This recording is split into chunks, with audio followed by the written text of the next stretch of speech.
Hello and welcome to yet another video. This is the 7th episode of the story in which Hiruzen takes charge and finds a way to fulfill Minato's dying wish. Much has changed in the Narutoverse since the clan heads and Danzo have joined forces to train Naruto. Naruto accepts his parents' and clan's final wish to bring peace to the elemental nations. Join our smarter and more OP blonde knucklehead on his unique path to peace. This story is from Bjtakuch. Please support him. Please like and subscribe to show your support. Let's get the show started. Naruto sighed as he flashed outside of the Hokage's office before he casually walked into the office. In the office, he saw Team 9 had just reported in. However, something was different with them. Then he realized it. Lee and Guy were wearing legitimate ninja clothing. Lee and Guy, why do you look so normal? Was the stunned Naruto's eloquent entrance to the conversation. Ah, Naruto-kun. After our most youthful wager, and my wardrobe change, I started dating Sakura-chan. She said she really liked my new look, so I kept it. Was Lee's overly excited response. Indeed, Naruto-kun. It was the power of love that inspired me as well. The beautiful Makoto Uchiha agreed to date me as well. She also appreciated my new look. A growl could be heard from the corner of the room behind the Hokage. Dragon, is that you? Your mom is dating Might Guy. Ha ha ha. That worked out better than my wildest dreams. Naruto was on the floor, rolling around, clutching his side and roaring out in full-blown laughter. Dragon, against all decorum, broke from his spot in the wall. Sharingan blazing from behind his mask. He placed Naruto and Kurama into a genjutsu where they were forced to watch the cursed Lee plus Guy genjutsu.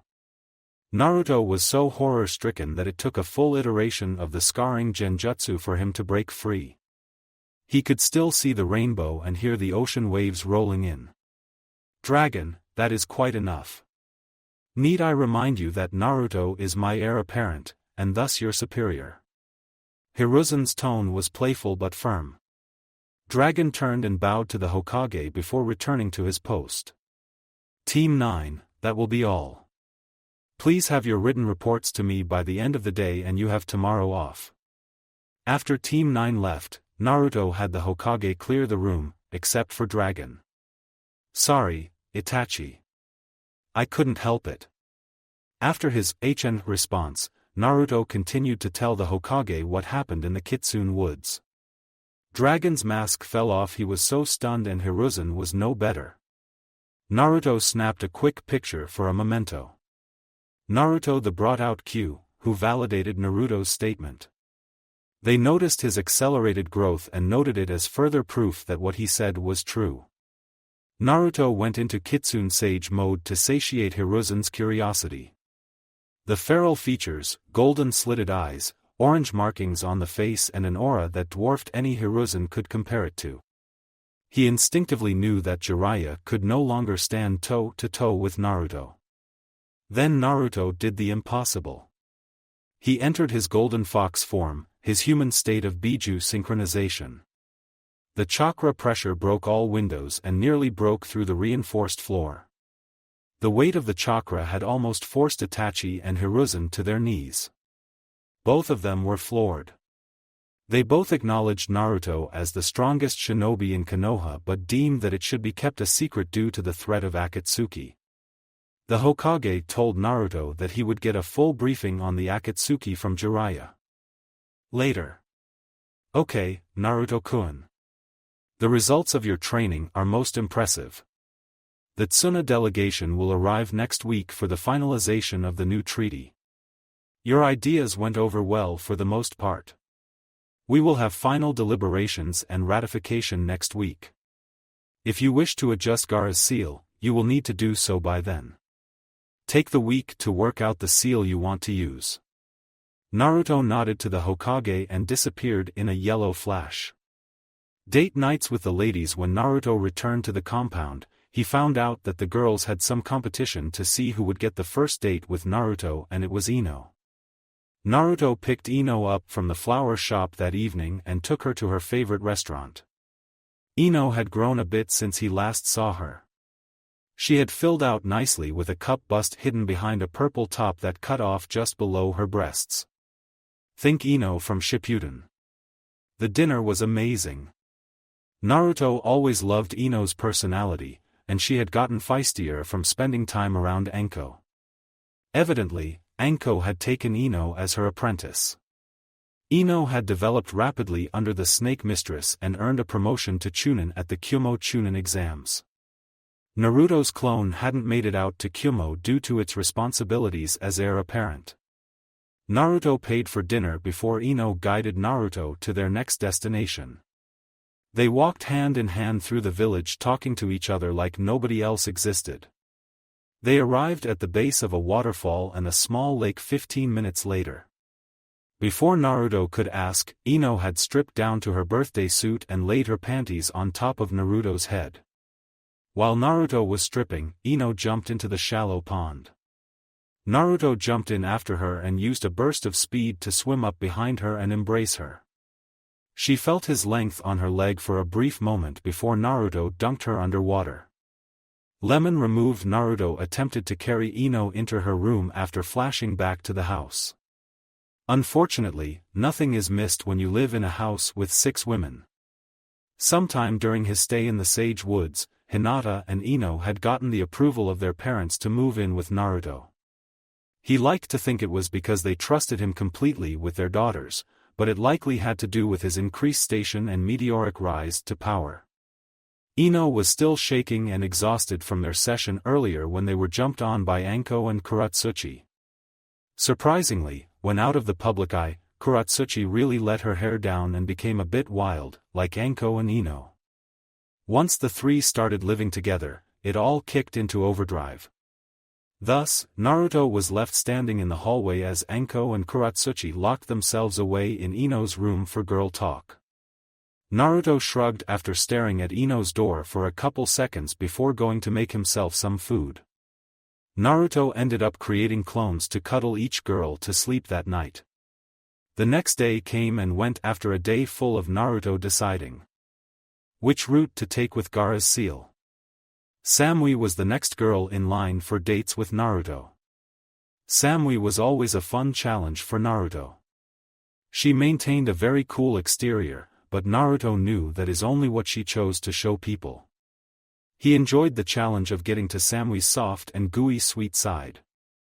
Samui chose to wear a light blue, strapless sundress that accentuated her ample bust. In a little less than a year, Samui had gone up several cup sizes and now sported a pair of DDs. The sundress cut off mid-thigh, giving Naruto a very pleasant view of her long and toned legs. Samui was a sushi kind of girl, so they walked to the sushi bar in a high-end district of Konoha. Naruto was used to catching looks while walking through town, but the looks with Samui on his arm were far different. There was a lot more gawking from the males and jealous looks from the females.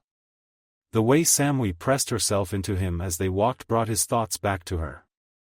They made small talk until they were seated in a nice booth on the second floor of the fancy sushi restaurant. Once in the booth, Samui chose to slide over to his side and get some quality cuddle time while waiting for the food. The warm saucer of sake also helped to loosen Samui up a bit. "Ruto, can I ask you a question?" Her timid voice garnered his immediate attention. "Sure thing, Samui-chan. Fire away." His cheery voice and disarming smile made her relax a bit. "Does it bother you that I am not as sexual as the other girls?" "Absolutely not, I actually enjoy the different paces. It keeps things fresh. Plus, the way I see it, we have the rest of our lives to enjoy each other's company. Would you still love me, even if I weren't a virgin?" Naruto could feel Samui shaking slightly, so he pulled her in closer. Samui proceeded to tell Naruto about how her adoptive father started to sexually abuse her when she was 10. He did it for a whole year before Yujito found out and spilled his guts in a bar in Kyumo. AI then let Yujito adopt and raise Samui until she was 13 and graduated from the ninja academy at the top of her class. Naruto was at a loss for words. He was enraged by what he heard, but he knew that wasn't what Samui needed. She needed to know that he would love her through it all. He pulled her onto his lap and snaked her arms around her belly. He used a light application of chakra on several pressure points in her midsection to help her relax. He continued to hold her close, listen to her and whisper soft reassurances in her ear until their food arrived. Samui decided to go to the other side of the table so they could look at each other while eating. "Thank you for telling me, Samui-chan. Know that I will honor you in all that I do. I love you and you can set the pace you're comfortable with." She nodded and continued eating. Naruto really got her to drop her walls. She didn't feel like she needed the cool personality around him. He was the first man to ever break through the facade she wore, and for that, she could safely say she loved him. After dinner, Naruto told Samui that he had a surprise for her. He walked her to a massage parlor, and they entered a room together. Instead of the couple's massage that she was expecting, Naruto asked her to strip and lay on the table. For the next hour, 2 Narutos worked her over from head to foot. The Narutos use variations of chakra and massage oil to enhance the massage and put Samui into a comfort coma of sorts. Lemon removed the next day, Naruto went to visit the Sand siblings.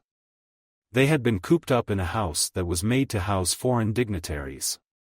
It was a nice house, but a prison is a prison. Temari answered the door shortly after Naruto knocked.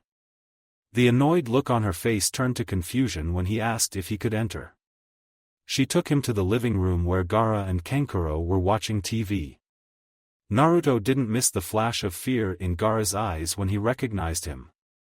"I am sure you have been told that the treaty should be signed in a couple of days. I apologize that it took me so long to get here, I had some summoning clan business that I had to attend to." They didn't give him a verbal response, so her continued. "I came here to offer you help, Gaara. I can see the separation from you Biju has mellowed you out quite a bit." At this Gaara nodded. "It has been good to sleep again. However, I haven't been able to use chakra since you placed that seal on me. It makes me feel very vulnerable. Like I said, it was never my intention to take this long. Diplomacy got in the way. To be frank, your village didn't want to pay the leaf for my services. They have already compiled quite the bill from the failed invasion.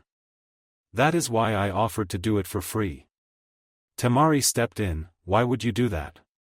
Why help a potential enemy and somebody who already betrayed you?" Naruto locked eyes with Temari. She was taken aback by the depth and compassion she saw in them. It forced her own eyes and posture to soften in response. Naruto answered her question.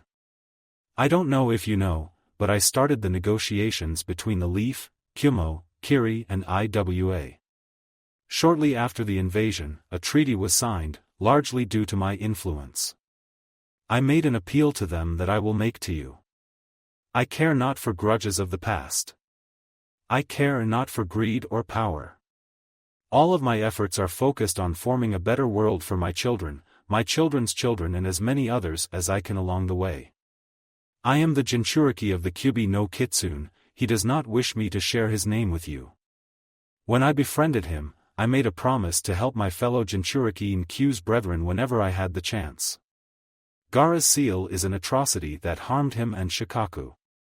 I intend to fix that. What Gaara does with that power is up to him, but I would encourage him to create an understanding with Shikaku." Naruto took a deep breath after his monologue. The Sand siblings were speechless, especially Gaara. His whole life he had been persecuted and his life had been under threat. Shikaku kept him alive at the cost of his sanity. Gaara knew that after these 8 months of peace. Gaara didn't want to go back to the insanity. "Will a new seal allow me to sleep?" he asked in a submissive tone. "Yes, and it should allow you use of your sand again as well. I do not know how much of your sand ability was you and how much was Shikaku. From what I understand, abilities such as yours run in your family, so it is possible Shikaku's chakra just enhanced your natural ability. It was Kankuro that asked a question this time. What made you do all of this? Why go this far for strangers? Why reach out to the other villages? Naruto chuckled at the question before responding. I am the last of the Uzumaki and Namikaze clans. My mother's clan, the Uzumaki, left a parting message for any survivor that found the vault in Uzushiogakure. They asked me to let go of past grudges and rebuild the Uzumaki clan to former glory. My father endeavored to bring peace to the elemental nations before making the ultimate sacrifice. I inherited my dreams from them and came to accept it in my own way. Because of my lineage, I was raised in secrecy. That secrecy was only broken a little less than 2 years ago. Rather than run from the past grudges my lineage carried with it, I ran toward them. Kumo, Iwa, and Kiri destroyed the Uzumaki clan. My father left deep scars on Kumo and Iwa. I focused on burying the past and moving toward the better future. My appeal to AI and Anoki worked, and here we are. Now I make a similar offer to you. The Sand siblings were blinded by the light that emanated from Naruto. They had never been shown such kindness or sincerity before. Their father always treated them with a cold, militaristic practicality and, in Gaara's case, hatred. It didn't hurt that those blue eyes and killer smile practically demanded access to their souls. It felt like everything was laid bare before him. I will trust you, Naruto Uzumaki Namikaze. Naruto's smile lit up further. He informed Gaara that he would return tomorrow and take him to his compound. The sealing would be done there. Naruto disappeared in a yellow flash, leaving 3 stunned siblings to figure out what the fuck just happened. Naruto returned the next day and escorted the 3 siblings to his compound. The clones were fewer in number today, a mere 50, out in the training grounds. The Sand siblings still gawked at the clones on the way in. Naruto saw Jiraiya waiting for them in the living room. After brief introductions, the group made their way down to the study. Once again, Naruto had done an amazing amount of prep work, drawing seals all over the floor of his father's study.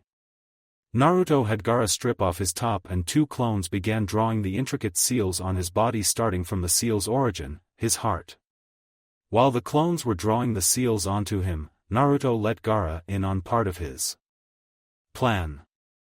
I am going to use Q's chakra and enter your mindscape to have a discussion with Shikaku. I believe I will be able to locate and isolate the foreign element while I am in there. You will come in with me.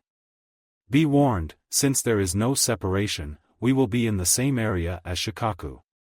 Shikaku will likely be in a foul mood after having his chakra suppressed for so long. I would advise you to use this opportunity to make a proper introduction and aim to put old issues to rest. At Gaara's nod, Naruto had him sit down in a meditative posture. The clones continued their work while Naruto put his hand on Gaara's head. He closed his eyes, focused on his link to Kurama, and entered Gaara's mindscape. Naruto appeared in a desert with the sun bearing down, with Gaara on his left and Kurama behind him. The only thing that stood out against the endless dunes was a giant cave. Shortly after they arrived, the giant sand tanuki emerged from the cave. He stood about 20 stories tall, had his full body and tail made of a dull brown sand with what appeared to be tattoo markings running along the length of its body. The tiny, beaded golden eyes looked down on the group, except Kurama, who towered over the tanuki. The tanuki let out a great shriek and yelled at his visitors in a shrieky voice, "Begone, brother, you are not welcomed here." Naruto spoke in a calm, yet firm tone. "I care not if you invited us in. I have come here to deliver a message and a warning that you will heed." Shikaku snapped his mouth shut and waited for the boy to speak. "First, I will be reworking your seal to make it more comfortable for you and Gaara. I recommend you learn how to work with your Jinchuriki, as I have worked with Kurama." Now, this got a reaction from Shikaku. First, the tanuki reeled back in surprise and gaped its mouth. Then it bellowed out its laughter. He he he. The almighty Kurama brought to heel by a human boy. Never thought I would see the day. Shikaku was cut off as Naruto entered his golden Kyuubi state and flared his aura. Immediately behind him, Kurama assumed a menacing posture, snarled and flared his aura as well. Even if the giant Tanuki was at full power, this would have silenced him immediately. Naruto's voice carried a sharp warning edge to it as he said, "This is your one warning, Shikaku. You will respect my partner in my presence or suffer my wrath. Now remain silent, lest I lose my patience with you." Kurama snickered at the verbal beating his little brother just received. The warning I have come to share is that a group of strength missing ninja will soon make their move on the Biju. We do not know what they want with the Biju, but we do know that, at your current level, you are an easy target.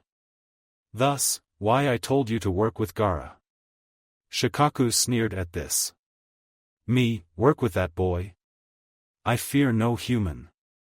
Naruto cut Shikaku off with a Kurama-enhanced gale palm that sent him flying. When the Tanuki landed on his back, he opened his eyes to see Naruto on his snout looking down on him. Shikaku, you are an immobile opponent with glaring weaknesses on your own. I have no doubt, that should you break out of Gaara's seal, that this group is prepared to handle you. I could handle you without the use of Kurama's chakra. You will work with Gaara to get stronger, or you will both die. It is as simple as that.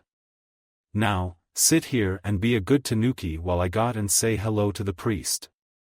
Naruto jumped off Shikaku's snout and appeared at the entrance to a dark cave. The stalagmites hanging down dripped water in an eerie drip, drip that echoed across the cave. Naruto entered what he assumed to be the main area to see a man in white cloth, with a sash across his abdomen, watch him enter. Before the priest could speak, a claw formed from Kurama's chakra stretched out from Naruto's arm and ensnared the priest. The priest became coated in the fiery red chakra and screamed as his existence was snuffed out. Naruto didn't feel like listening to the ramblings of a madman. Hopefully, by doing this, Shikaku will have some peace inside the seal. Naruto had nothing left to say to the Tanuki, so he closed his eyes and withdrew from the mindscape.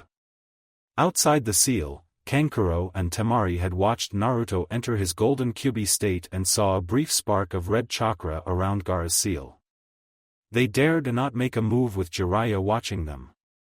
Shortly after, Naruto and Gaara opened their eyes.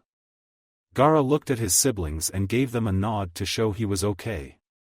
Naruto clapped his hands together, "Okay, Gaara, that was the easy part." Naruto then put Gaara into a medically induced sleep and lay him in the seal matrix written on the floor of the training room. He once again entered his gold state and tore off the suppressant seal that he had applied to Gaara 8 months ago. There was an immediate presence of Shikaku's chakra that permeated the room. Naruto then channeled chakra into the sealing array. It went much the same as it did for Anko. First the array around the room collapsed to surround Gaara, then kanji began moving along Gaara's skin and causing severe discomfort. Finally, the kanji coalesced around Gaara's heart until it shaped into the Uzumaki swirl. Naruto reverted into a normal state, inspected his handiwork and escorted Temari and Kankuro, who was carrying Gaara, back to their lodgings. He parted, letting them know he would see them in a few days. A few hours later, Gaara woke up from his sleep to find that he could use his chakra again. He played with small amounts of sand in his palm as he talked to his brother and sister. After verifying he was okay, something strange happened. Temari noticed Gaara was smiling, not the creepy, sadistic smile, but a genuine smile. Then Gaara spoke and blew his siblings' minds. "I think I will do all I can to help Naruto achieve his dreams. I will first make Tsuna a better place to live. Then, should Naruto ever need my help, I will help him achieve his peace." Meanwhile, back on the Namikaze compound, it was Kuratsuchi's turn to go out on the town with Naruto. She chose to wear a sleeker and sexier version of her combat attire. She wore a ruby-red dress that covered the left arm and left the right arm exposed. The dress hugged her figure down to the slit on the left leg that revealed all the way to her upper thigh. Naruto picked her up in an orange button-down shirt with the unique golden Uzumaki swirl surrounding the kyubi on the back. They walked around the Konoha market, stopping at vendors to look at knickknacks and other things they found interesting. They made their way to a dumpling stand that Kuratsuchi had taken a shine to. They enjoyed a light dinner there before a movie. Kuratsuchi wanted to watch the new Princess Gale movie that starred her favorite actress, Yuki Fujikaze. Naruto could care less about the movie, but it was great spending time alone with Kuratsuchi. Much like Samui, Kuro posed a tough exterior figure with a soft and sweet inside. During the movie, hand-holding, turned to cuddling, turned to making out, finally turned to hands wandering. The couple's antics were largely ignored by the other people in the theater thanks to a genjutsu Kuro put up. When the movie was finally over, Kuro asked Naruto if they could go to the Hokage monument. Being up high on the mountain made her feel at home. They enjoyed the view for a couple of minutes before Kuro climbed into his lap and straddled him. Naruto's hand found their place on Kuro's tight reed end and began squeezing in gentle provocation. She smiled down at his chiseled face before kissing him. Naruto was working on a chakra sensation theory he had developed since mastering his Kyofu's sensual arts. Essentially, Naruto used his chakra to invade the person's sensory system and amped up their sensitivity to stimulation. This ecstasy had the side effect of being quite addictive. After a thorough make-out session on the Yondame's head, the two returned to the house. Kuro had explained how she wanted to save the rest of the sexual stuff for after marriage. This risk of political fallout was too high otherwise, and Naruto respected that. Instead, she enjoyed a massage from Naruto and a solid night of cuddling with her dream man. The next day passed with nothing special happening, and it was Hinata's turn to go out on a date with Naruto. Naruto was blown away by the lavender dress that Hinata was wearing. It protected her modesty quite thoroughly by have only a slight dip to the chest, but it left both arms exposed. The dress continued all the way to Hinata's high-heeled shoes. However, due to its form-fitting nature, it showed off Hinata's tremendous bust. At a little over 14 years old, Hinata was sporting cup breasts, a flat and toned stomach and a plump ass. It made Naruto grateful that she always wore the baggy clothes to keep the boys away. Unlike his previous dates, he had the misfortune of running into his old classmates. Hinata wanted ramen, so Naruto had booked the premium lounge at Ichiraku. On their way there, they were holding hands and having a great time until a certain mutt showed up. "Oi, Naruto, you bastard. First, I see you out with Ino, then that sexy proctor from our exams, and now Hinata. How dare you play Hinata-chan for a fool?" The angry voice of Kiba carried across the market district and caused more than a few people to look at him askance. "Kiba, shut your mouth before I muzzle you. There are things that you don't understand, and I quite frankly don't have the patience to explain to you. So, I will say this once, mutt, get out of my way and go ask your mom to see the wedding invite she received." Naruto's voice carried a deadly edge to it. Kiba knew he was outclassed, but Hinata was the one girl that he had his eyes on from his class. Seeing Hinata in that beautiful dress emboldened Kiba's feral instincts. He attempted to puff out his chest and assert his dominance on Naruto. Naruto brushed it aside and asserted his aura. Even though he focused it on Kiba, it still caused the ground around his feet to crack and the wind chimes in a vendor's shop to go haywire. Kiba instantly backed down, with his tail between his legs. In a meek voice, he said, "You deserve better, Hinata-chan. This guy doesn't appreciate you the way I do." Hinata put a hand on Naruto's shoulder to halt his response. She stepped forward boldly and looked Kiba in the eye. "What makes you think you know anything about Naruto-kun? Despite having 6 of us girls, he treats us all better than we ever imagined. Now stop ruining our date, Kiba-san, and run along. She made a shooing movement with her hand. Naruto couldn't hold back his laughter. The ever-gracious Hinata Hyuga just made a doggy joke to Kiba. Oh, this was gold. He couldn't wait to share the memory with Q, he would never stop rubbing this in the lil pup's face. The sad and dejected look on Kiba's face didn't even bother him. He just scooped Hinata up bridal style and made his way to Ichiraku's ramen. It was Naruto's first time in the premium lounge at the Ichiraku's restaurant. The years had been good to Ayame and Tucci. It helped that Naruto's harem and everyone close to them loved to eat at the restaurant. The lounge was nice, with a private and comfortable table for two nestled between two love seats. Hinata chose Naruto's lap for her seat. She really appreciated the privacy of the lounge, it let her bring out her inner freak. A blushing Ayame entered the room to see the two making out.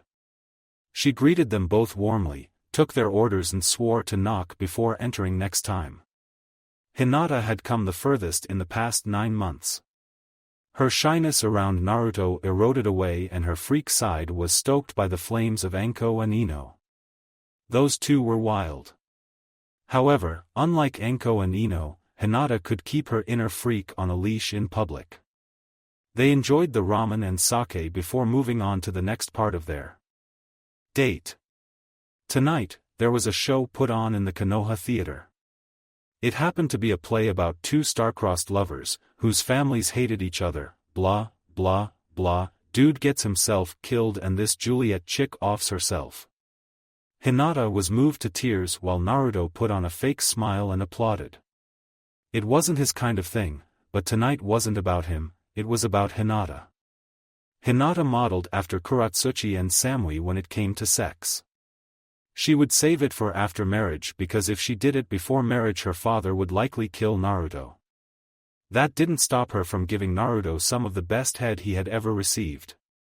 She saw how he would apply chakra during the light touching and petting sessions they had previously.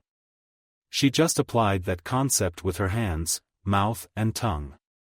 She looked so gorgeous with the little cum dribble coming from her lips. Fortunately, or unfortunately, for Hinata, she awoke the beast in Naruto.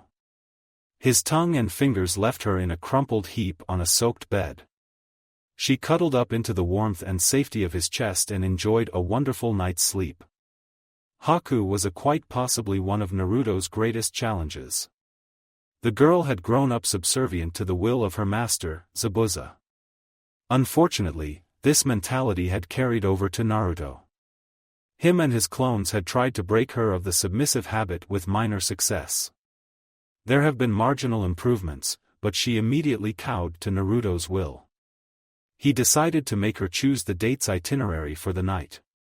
After a long day of working on spacetime fuinjutsu techniques, he was exhausted, and he wanted Haku to decide their destiny for the night.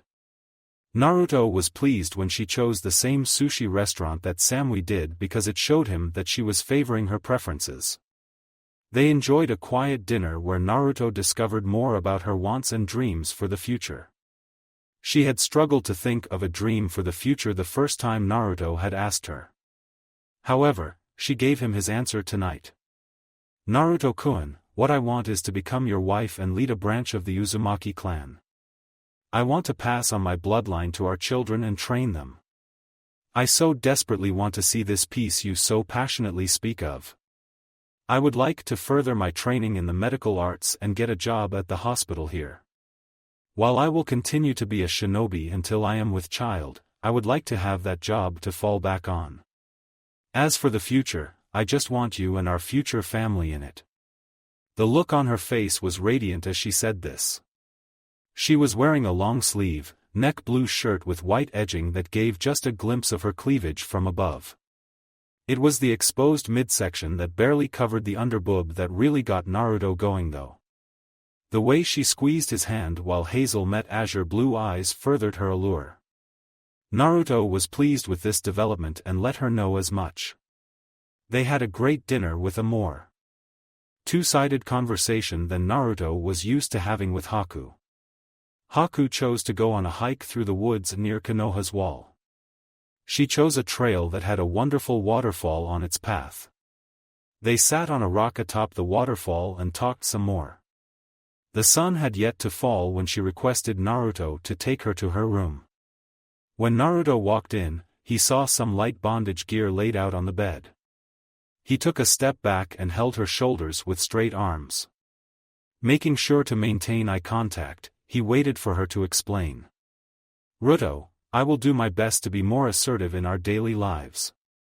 However, when I was listening to the other girls' experiences with your clones, I thought about what I would prefer in their situation. I want to be submissive to you in the bedroom, Naruto. I want you to own me and ravage my body when we are within the confines of my bedroom. Will you do this for me? Haku broke out the puppy dog eyes and broke Naruto's will to resist.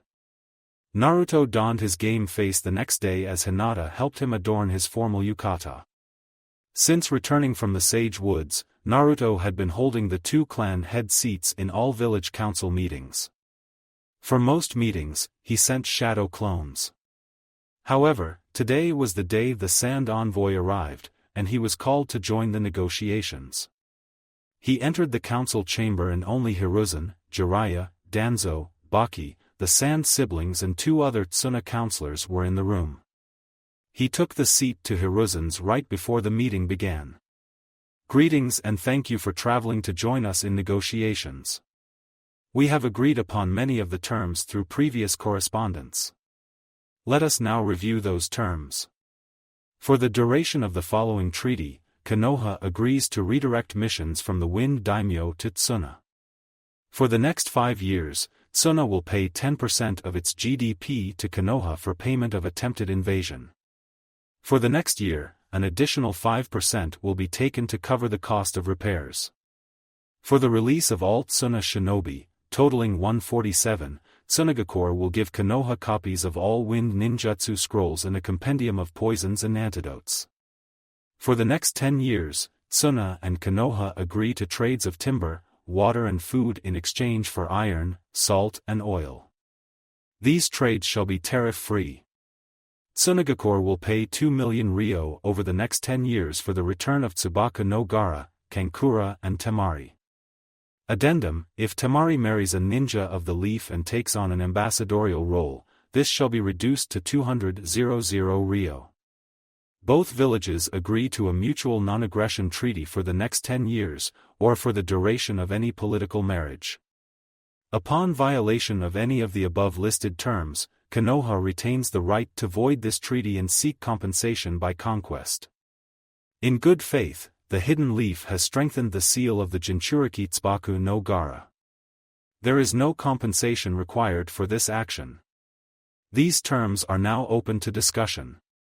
Baki hated that he was appointed the interim Kazekage. To handle the responsibility for the complete submission of Tsuna will not look good in the history books. It was his goal today to ensure that Tsunagakure got to exist long enough to write said history books. Thank you, Hokage Dano. As you said, we have agreed to a good number of those terms prior to today. Tsuna wishes to offer Konoha 5 crank, 5 brank, 3 a rank and 1 srank wind ninjutsu. The other jutsu fall under clan rights in Tsuna law. In return, we will provide samples of each poison and antidote along with the compendium of knowledge. Is this agreeable? Hiruzen looked at his counsel briefly before nodding his consent.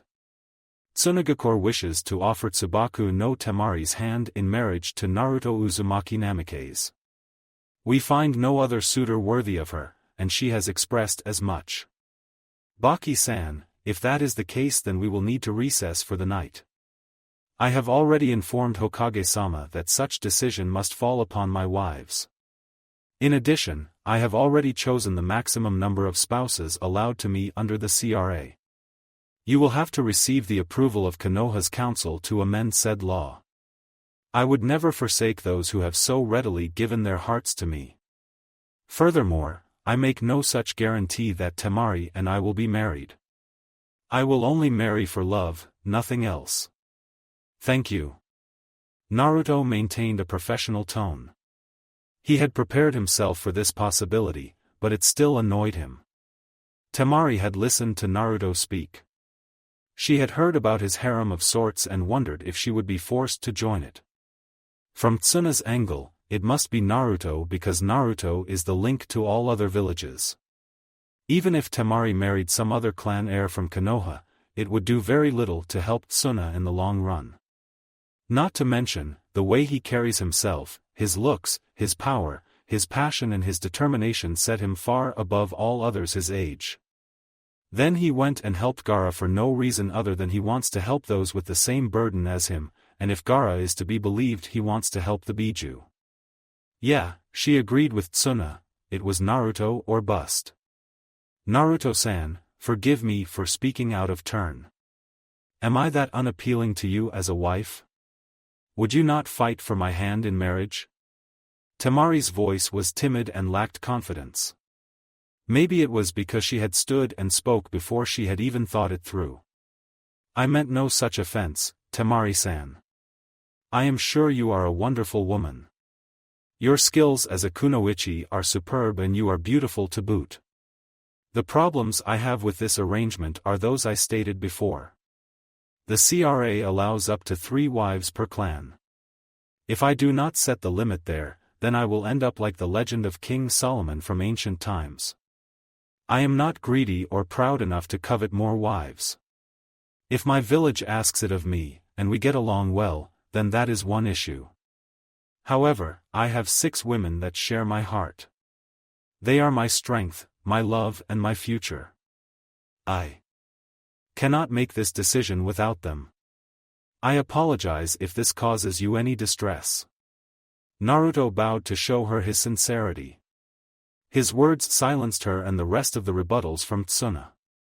Danzo spoke up, we will take your petition to the Konoha Council and Naruto-kun's wives-to-be. We can reconvene in 3 days, if that works for you, Hokage Dano. Very well. Give us 3 days to consider the offer. I am sure you know this, Baki-san, but Naruto is the greatest prize of Konoha on multiple fronts. I would highly advise that you don't act like you are doing us a favor by offering Temari-san exclusively to him. I put that addendum in there to give you a way out, for it is not my wish to forcefully annex Tsuna. Enjoy your stay in Konoha.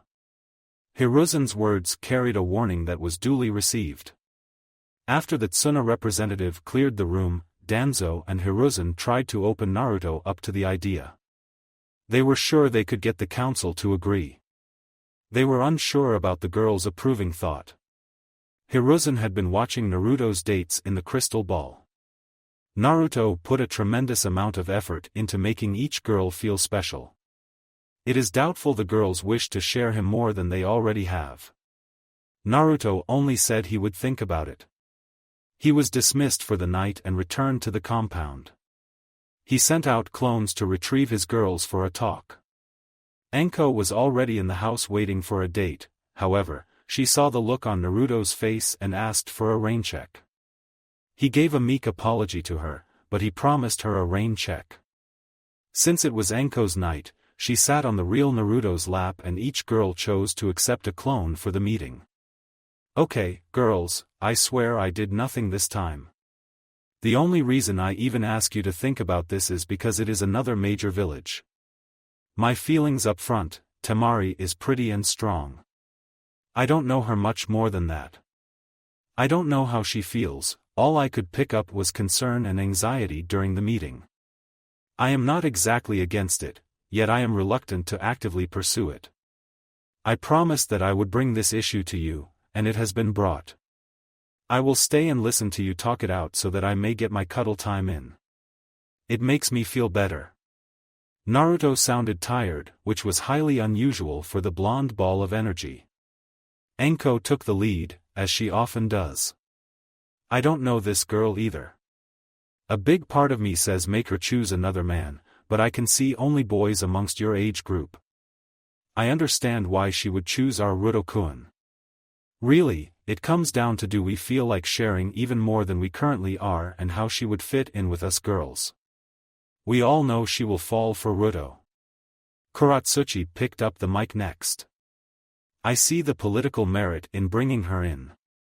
We would have a representative from each of the big five. That in itself is significant. I don't mind including her so long as she develops genuine feelings for Ruto. Surprisingly, Haku spoke next. She had just woken up from her sex-induced coma. I put Ruto in the same situation. I knew him for less than a week prior to the Chunin exams. It would be hypocritical of me to refute on those grounds. Additionally, I know Naruto's heart is big enough for one more. I would like to ask you, Ruto-kun, what has you so drained about this whole thing? Naruto gave a dry chuckle before responding. I know I started this in an effort toward peace. For the large part, it has worked. However, it has worked too well. I feel it unfair of me to put each of you in this situation. I do wish we had more time together and that the pace would slow down a little bit. Then, there is this part of me that knows that I am the only person Tsuna could possibly ask for because of the position I find myself in. A part of me feels guilty for wanting to refuse the offer outright in defense of what I already have. Anko kissed Ruto passionately to break him out of his tailspin. Ruto, you are driving yourself in circles. Relax. This could never make us love you any less. Take a deep breath. We are, and will always be, here for you. Each of their girls wrapped their arms tightly around their clone at this statement. I don't know what I did to deserve you all. Kami blessed me so much already that I dare not ask for or expect more. Naruto's tears filled and clouded his azure blue eyes but refused to fall. Samui spoke up, Ruto-kun, I love you. It is clear that you are distressed about this. I think it is fair to say that if you asked each of us a year ago, would sharing you with 5 other girls be cool, the answer would have been a resounding no. Now, I can't imagine my life without my sisters. That is thanks to your love, Ruto-kun. Ino chimed in with a perky voice. All in favor of giving Temari a shot, say aye. Those that disagree, say nay. On the count of 3, 1, 2, 3. A round of aye was heard by 6 different voices. That settled the great Temari debate. Naruto didn't think about Temari again all night, Anko made sure of that. She had drawn inspiration from each of her sisters' stories and incorporated a mix throughout the night. Nothing drags a teenage boy from the pit of depression like hot, passionate sex. The rest of the girls thought along similar lines and gave their clones blowjobs. Kuros was probably the best. After waking up, he reviewed the clone's memories and couldn't help but smile. Then he took Anko to the shower for a couple quickies that turned out not to be so quick. 2 days later the council convened and agreed to let Temari court Naruto. They gave a 1-year period for the two to develop feelings. Thus, even if it worked out, Temari would likely not marry Naruto at the same time as the other girls. With that item on the treaty addressed, the treaties were signed. All Tsuna ninja, including Temari, left the next day. Naruto gave Temari a 3-pronged kunai with his seal so that he could pick her up in 2 weeks' time. 4 months later.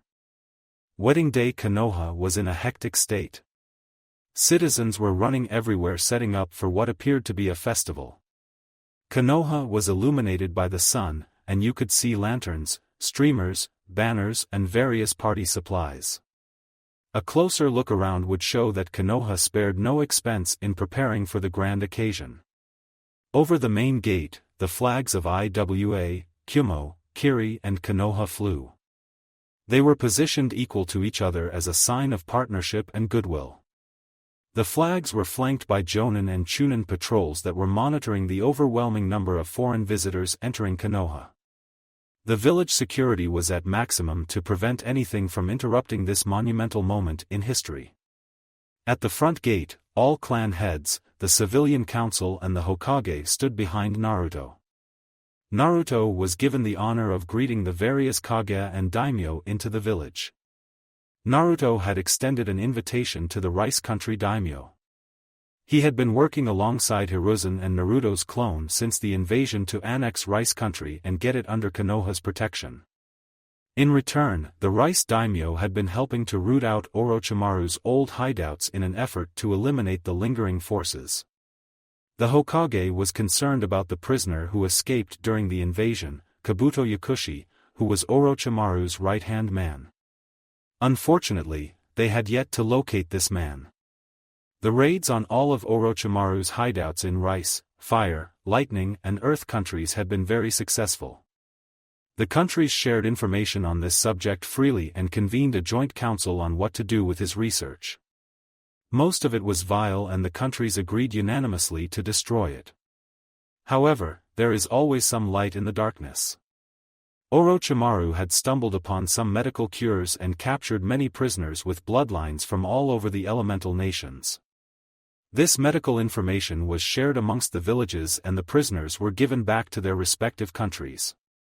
After greeting the Rice daimyo and thanking his for his efforts and aid in rooting out Otagakure, Naruto spent the rest of the day greeting at the gate. It had been an exhausting, yet fruitful, day. Much to his protestation, the village council had taken over control of the wedding guest list, since the village was funding the wedding. Actually, Naruto would fully admit that he had almost zero control over the wedding. He just went along for the ride and supported his girls any way he could. Tamari was also the head coordinator for the wedding party. Each girl had brought one girl to stand next to them as a maid of honor. Naruto had elected one friend for best man for each of his 6 girls. It was Tamari's job to coordinate for these people and ensure they knew what to do for the wedding. The wedding day arrived and the Namikaze estate was bustling with brides and their attendants running around preparing. The girls were staging at the Namikaze compound before heading to the Uzumaki shrine. The village had agreed to upgrade the Uzumaki shrine and turned it into one of the largest shrines in Konoha. The Uzumaki had always honored their direct link to the Shinigami, so the shrine had various tributes to the Shinigami. Naruto had drawn out a rendition of his seal and that was the centerpiece that was proudly displayed on the front of the shrine now. He said that it would honor the new pact his clans were forming with the god. The girls shared a chaotic staging area in the shrine. Women from various countries were running around performing various tasks for their respective brides. The room was pandemonium incarnate. One wedding was bad enough, 7 weddings at once was hell. Tsunade was in a mood. She wanted a small wedding with Jiraiya but had been overruled by the old monkey. He said the Sannin were of international importance and should share the stage with Naruto. Thus, Tsunade had relented and was going to be married the same day as her adoptive son. Shizune was running around the staging room handing out drinks to everyone. Tsunade then stood in her beautiful dress and raised her saucer in the air. "Alright, listen up. It is a tradition for the bride to share a drink with her wedding party before the wedding. Now, that means I wish to share a drink with all of the brides-to-be and those important to them. I propose a toast to getting this crazy day over with." At the wide eyes in the room she added, "and to the health and prosperity of all couples married today." Everyone drank to that.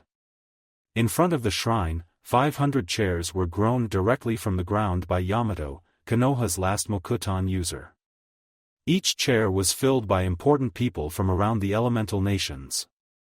In front of the chairs were 7 elaborately decorated tresses where each of the brides would be positioned. In front of 6 of the tresses stood a copy of Naruto, dressed in an elegant red kimono. The kimono bore the Uzumaki Namikaze crest on its back. Over its heart was the union symbol for the elemental nations. This logo was an Uzumaki-styled swirl with the kanji for earth, wind, fire, water and lightning within the 5 blades of the whirlpool. It was an internationally recognized symbol for shinobi that acted as ambassadors and any international task force. Under the far left tress, Jiraiya stood in a fire-red tuxedo. The old perv had cleaned his white, spiky hair up and had it situated into a tamed ponytail. The Mizukage, Tsuchikage and Reikage, decorated in their respective ornamental garments, stood in front of 3 tresses where their kunoichi were to be married. Hiruzen stood in front of the tress by Jiraiya. The fire daimyo stood in front of the 5th tress. The 6th and 7th tresses did not have anyone alongside Naruto. An orchestral band played a song denoting the arrival of the wedding party. A procession walked down the main aisle toward the front. Kakashi and Shizen walked down the aisle and positioned themselves next to Jiraiya and Tsunade. Zabuza and a mist kunoichi did the same and stood in front of the Mizukage. Omoi and Yujito walked down the aisle and stood in front of the Reikage. Akatsuki and Kuratsuchi's maid of honor stopped in front of Anoki. Gekko Heiate and Yuzuki Yugao stopped in front of the fire daimyo. Sakura and Sasuke stopped in front of the 6th tress. Finally, Niji and Tenten stopped in front of the 7th tress. The music changed to announce the brides. Tsubaki walked arm in arm with Tsunade, followed by Haku and Zabuza, B and Samui, Kuratsuchi and her father, Anko and Hana Inuzuka, Ino and Inoichi and Hinata and Hayashi. Each escort handed off the brides to Jiraiya or a Naruto. Inoichi and Hayashi then took their places in front of the 6th and 7th tresses respectively. Q appeared on an elevated platform in front of all 7 tresses. Welcome esteemed guests, we thank you for joining us for this grand celebration. I am Q and will be the master of ceremonies. Today we celebrate the marriage Tsunade Senju and Jiraiya, 2 very important people to the groom. We also come together today to celebrate the union of Haku of the Mist, Samui of Kyumo, Kuratsuchi of the Stone, Anko of the Leaf, Ino of the Leaf and Hinata of the Leaf to Naruto Uzumaki Namikaze. For those of you who don't know me, I am the Kyubi no Kitsune, Naruto's soul-bound partner. While Jiraiya may be a lovable knucklehead, Naruto is a human of fierce intelligence, respect, humility, strength, determination and love. Today, we come to celebrate love and all of the blessings it brings. It is our sincere hope that the love we celebrate today will be the starting point on the path to peace. Please begin the ceremonies. The audience watched as Jiraiya married Tsunade. Tsunade was wearing an elegant white strapless wedding dress with her hair let down and flowing freely behind her. She had a Senju-style hair ornament with a glowing green crystal embossed with the Senju emblem. A polite round of applause went up after the 2 exchanged vows and rings. The weddings for Naruto and his girls followed the same, ceremonial script until it was time to exchange vows and rings. This is also where each ceremony was allowed to diverge and follow the tradition of each girl. The Mizukage stepped forward, carrying an ornate ceremonial bowl of sea water.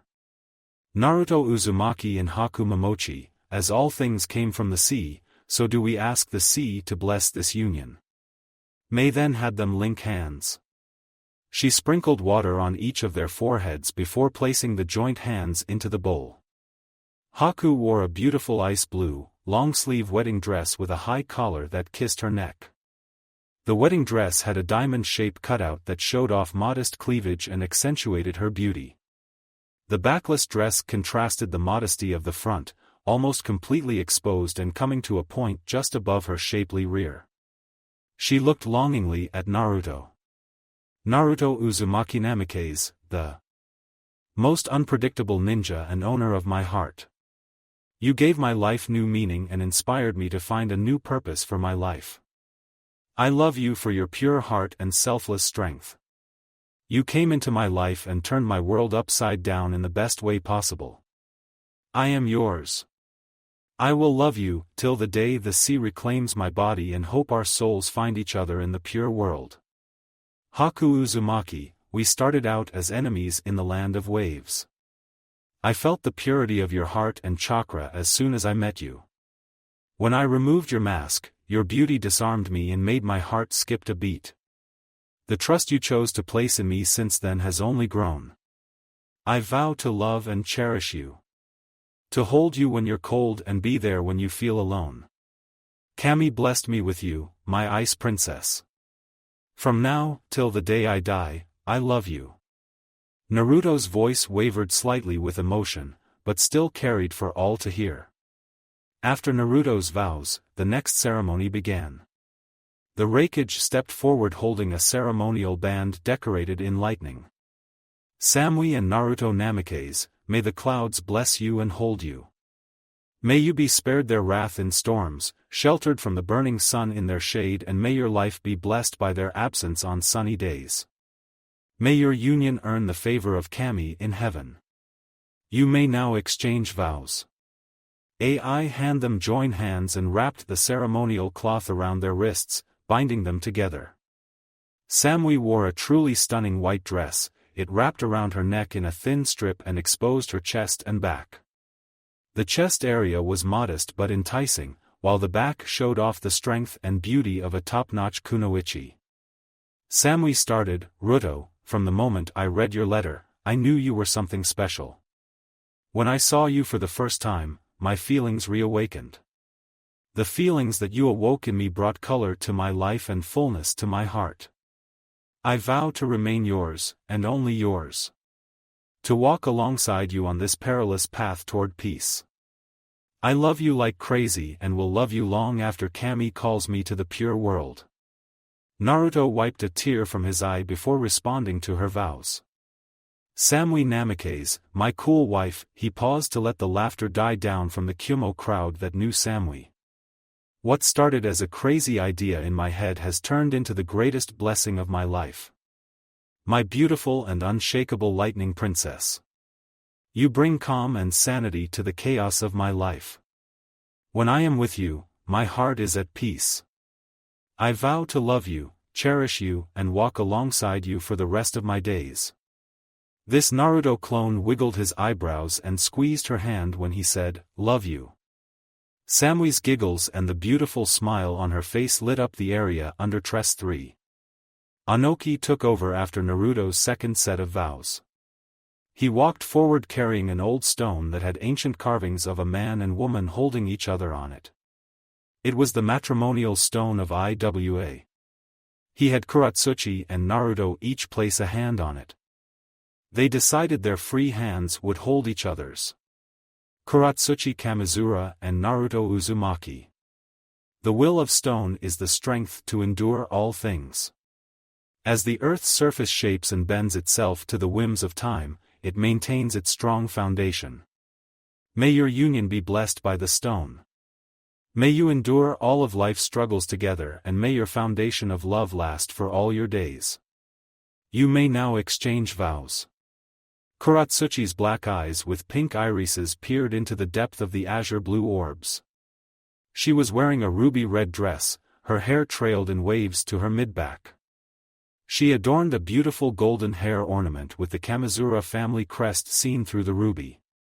Ruto, you are a strange one. You transformed a blood-born grudge into an olive branch. The best decision of my life was giving you a chance. Since reading your letters, my love for you has grown daily. My heart aches when we are apart, and its truest desire is to be near you. The past year has shown me the joy that love can bring.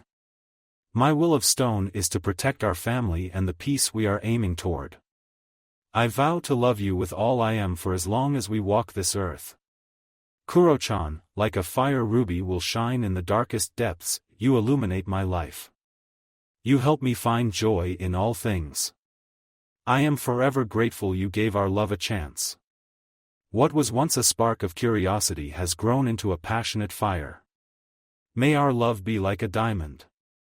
May we take all the heat and pressure of life and use it to refine ourselves. May our love shine for all to see. I vow to love and cherish you, in this life and the next. The fire daimyo stepped forward holding an ornate basin that held dancing orange flames. Fire brings light to the darkness and warmth to the cold. Fire purifies impurity and forges the strongest metals. May your love be like this fire, everlasting and burning brightly. May it continue to bathe the world in the light and provide comfort to each other. Naruto Uzumaki Namikaze and Anko Namikaze, may the fire of your love keep your hearts pure and forge an everlasting bond. He took Anko and Naruto's hand and held it above the fire. Anko's normal seductive beauty was transformed into a majestic beauty. She wore a traditional white, strapless wedding dress. It had snake-like patterns in the fabric of the wedding dress that accentuated her curves. She had golden snake earrings with an ornamental gold crest made of interlocking snakes in her hair. Naruto, you saw me when all others saw a snake. You loved me when all others offered hate. You brought me into your arms when I was alone. You freed me of my curse. For these, and many other reasons, I pledge to love you eternally. I vow to do all I can to protect and build our family. I am yours until death do us part, and hopefully forevermore. Anko Namikaze, my Hibiheim. We have grown closer and closer together since I was 9 and saw a woman that dared defy the world. I fell in love with your strength, I was captivated by your beauty, and I am enraptured in your presence to this day. You spice up my life and keep me on my toes. I vow to love and cherish you for all my days. The ceremony was the same for Ino and Hinata. We will move straight to the vows. Ino chose to do her hair up in a ceremonial bun adorned with yellow lilies. The yellow wedding dress covered her shapely bust and a diamond cutout exposed her perfectly toned abdomen. The yellow of the dress contrasted beautifully with her blue eyes. Her eyes shone over her bright red lips and drew Naruto in. Naruto, I would like everyone to know I was the first one to call you Naruto. Since we were 3, you have been my son. Your sun-kissed blonde hair and brilliant blue eyes pulled me to you. Your warmth, kindness, generosity and love kept me near you. You are the reason I learned what true love is. You're the man I love. I vow to honor that love and care for it like the flowers in my shop. I will nurture it, care for it and give it all it needs to last the rest of our days. Naruto smiled at Ino's words and azure met baby blue. Ino Namikaze, my flower princess. You brighten up my life and the lives of all those around you. Your smile is Kami's gift, and your scent lingers in my dreams. Your energy revitalizes me and keeps my heart full and young. You are one of my oldest friends and I am blessed to have you as a lifelong partner. I vow to love and cherish you for all the days of my life. Hinata had her princess cut hair done up in a traditional ceremonial bun. She had ornate silver ornamental decorations that contrasted beautifully with her silky black hair. She wore a modest lavender wedding dress that accentuated her shapely body. She projected a refined beauty often reserved for princesses that made Naruto's heart jump into his throat. Hinata took a deep breath and stared into Naruto's eyes. She was always able to pull strength from them. Naruto Uzumaki Namikaze, without you I would never have made it this far.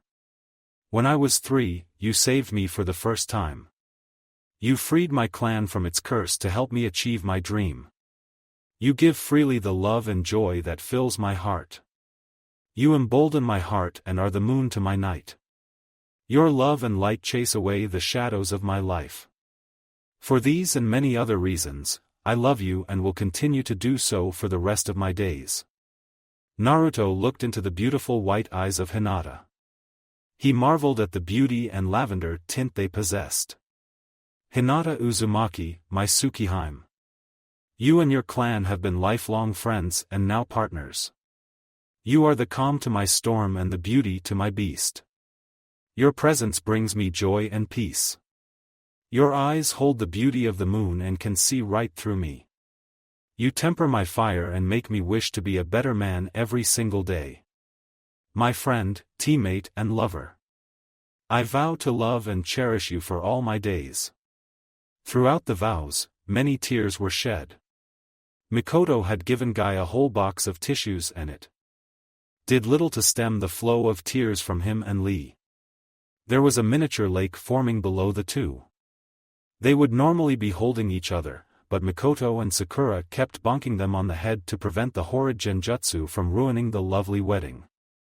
Sasuke and Karen were holding hands and enjoying the wedding. Karen was amused to see Sasuke crying during the various vows his honorary brother made, especially during the last one. In general, the crowd thought that this very unique joint wedding was adorable and heartwarming. After the vows, Q had them exchange rings and announced that they may now kiss the brides. 6 deep and passionate kisses moistened the panties of every woman in attendance, while Jiraiya was limited to a kiss with no tongue. The momentary pout that flickered across his face became very well hidden when Tsunade stepped on his toes. Those in attendance then showered the newlyweds with rice and confetti as they made their way back into the shrine. Naruto created a host of clones to tidy everything up and prepare for the reception. He then flashed the group of them to the reception. The reception was held in Konoha's high-end district. It was quite literally a street party. Naruto felt that while they could limit the wedding to 500, that this was an event everyone should celebrate. There was a heavily decorated stage set up in the plaza next to a park. The stage seated all the newlyweds, wedding party, Kage and foreign dignitaries. There were tables set up all throughout the park for the open reception. Konoha hired almost every chef it had to provide the massive feast for the banquet. It seemed like the whole of Konoha was present. Those that couldn't fit in the park were partaking in street parties. All of Konoha seemed to have succumbed to the will of Dionysus. Drinks flowed freely, food and drink were shared, and the cacophony of voices echoed for miles around Konoha. Jiraiya, Tsunade, Naruto, Samui, Haku, Kuratsuchi, Anko, Hinata and Ino had to endure a never-ending greeting line. Everyone wishing them luck and trying to curry favor. Luckily, Hiruzen knew this would happen and had an ANBU team designated to keep the line flowing smoothly. After an hour of greeting high-class guests and dignitaries, the wedding party was finally able to eat and enjoy the festivities. Naruto shared dances with each of his girls. It took people a while to get used to watching 6 Narutos on the dance floor, but in the end, everyone that knew him just thought, "That's so Naruto." After the first dance, everyone joined on the dance floor. The funniest dance of the night was watching Zabuza try to dance with Mei. Let's leave it at ungraceful. The most surprising dance of the night was Lee and Guy spinning, flipping and dipping Sakura and Mikoto to a rowdy country song. It was a beautiful night where people of all great nations celebrated as one. Hiruzen never thought he would see the day where ninja of IWA would dance with ninja of Konoha. The wedding party retired to the Namikaze estate after a long night of celebrations. Even though it was 1 a.m., the sounds of celebrations still managed to break through the privacy barriers around the Namikaze estate. The newlyweds were so worn out and tired that this was probably the tamest night of the previous year. They all joined Naruto on his king-sized bed after changing out of their wedding dresses.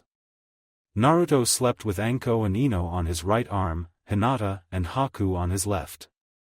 Kuratsuchi slept lower down on the bed with her head sharing Naruto's abdomen with Samui.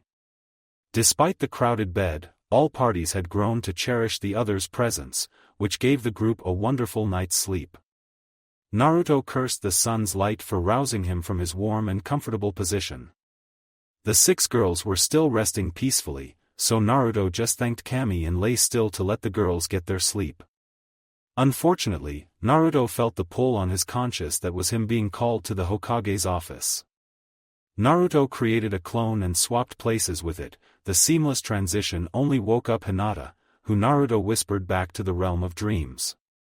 He took a shower and threw on his kit before flashing to the Hokage's office. Ai, Mei and Anoki had joined Hiruzen for an update meeting on the Akatsuki and state of affairs in the elemental nations. Since the Great Five were working together, it became much easier to keep tabs on the renegade organization. Hiruzen had also shared his information on the orange-masked man with the other Kage. He asked them to exercise discretion with this information because if he was Madara, then that would have massive ramifications for the Shinobi nations. It is suspected that the Akatsuki was gathering support from the minor nations that occupied territories between the Great Five. The minor nations were getting nervous. They knew of the alliance and the danger it posed to them. Not that any of the Kage actually planned on attacking, but it is an easy enough premise to rally the more militant minor villages. So far, Kusa, Hoshi, Yuki and Tanagakure have been noticed as mobilizing. Nothing directly conspiratorial, but there has been increased activity. The various intelligence organizations suspected Akatsuki involvement. Through the joint information gathered by the nations, the Kage knew that Akatsuki was starting to make its move. They had each reinforced protection around their Jinchuriki. Each Jinchuriki was to never be left unattended. Han and Rashi hung out together most days with a golem team guarding them. Mei had tried to relocate Utakata with no luck. She had a hunter team trying to locate him, but last update she received showed Akatsuki were on his trail. The Sanbai was still dead and would likely not reform for another year or two. AI kept B and Yujito together as well since there was an attempt made on B last year by a blue, shark-looking Akatsuki member known as Kisame. Gaara had been informed about the threat they posed, but all Kage agreed that he was vulnerable. Finally, there was Fu of Takigakure. The village of Taki posed almost no threat to any strength ninja, thus, she is the most vulnerable.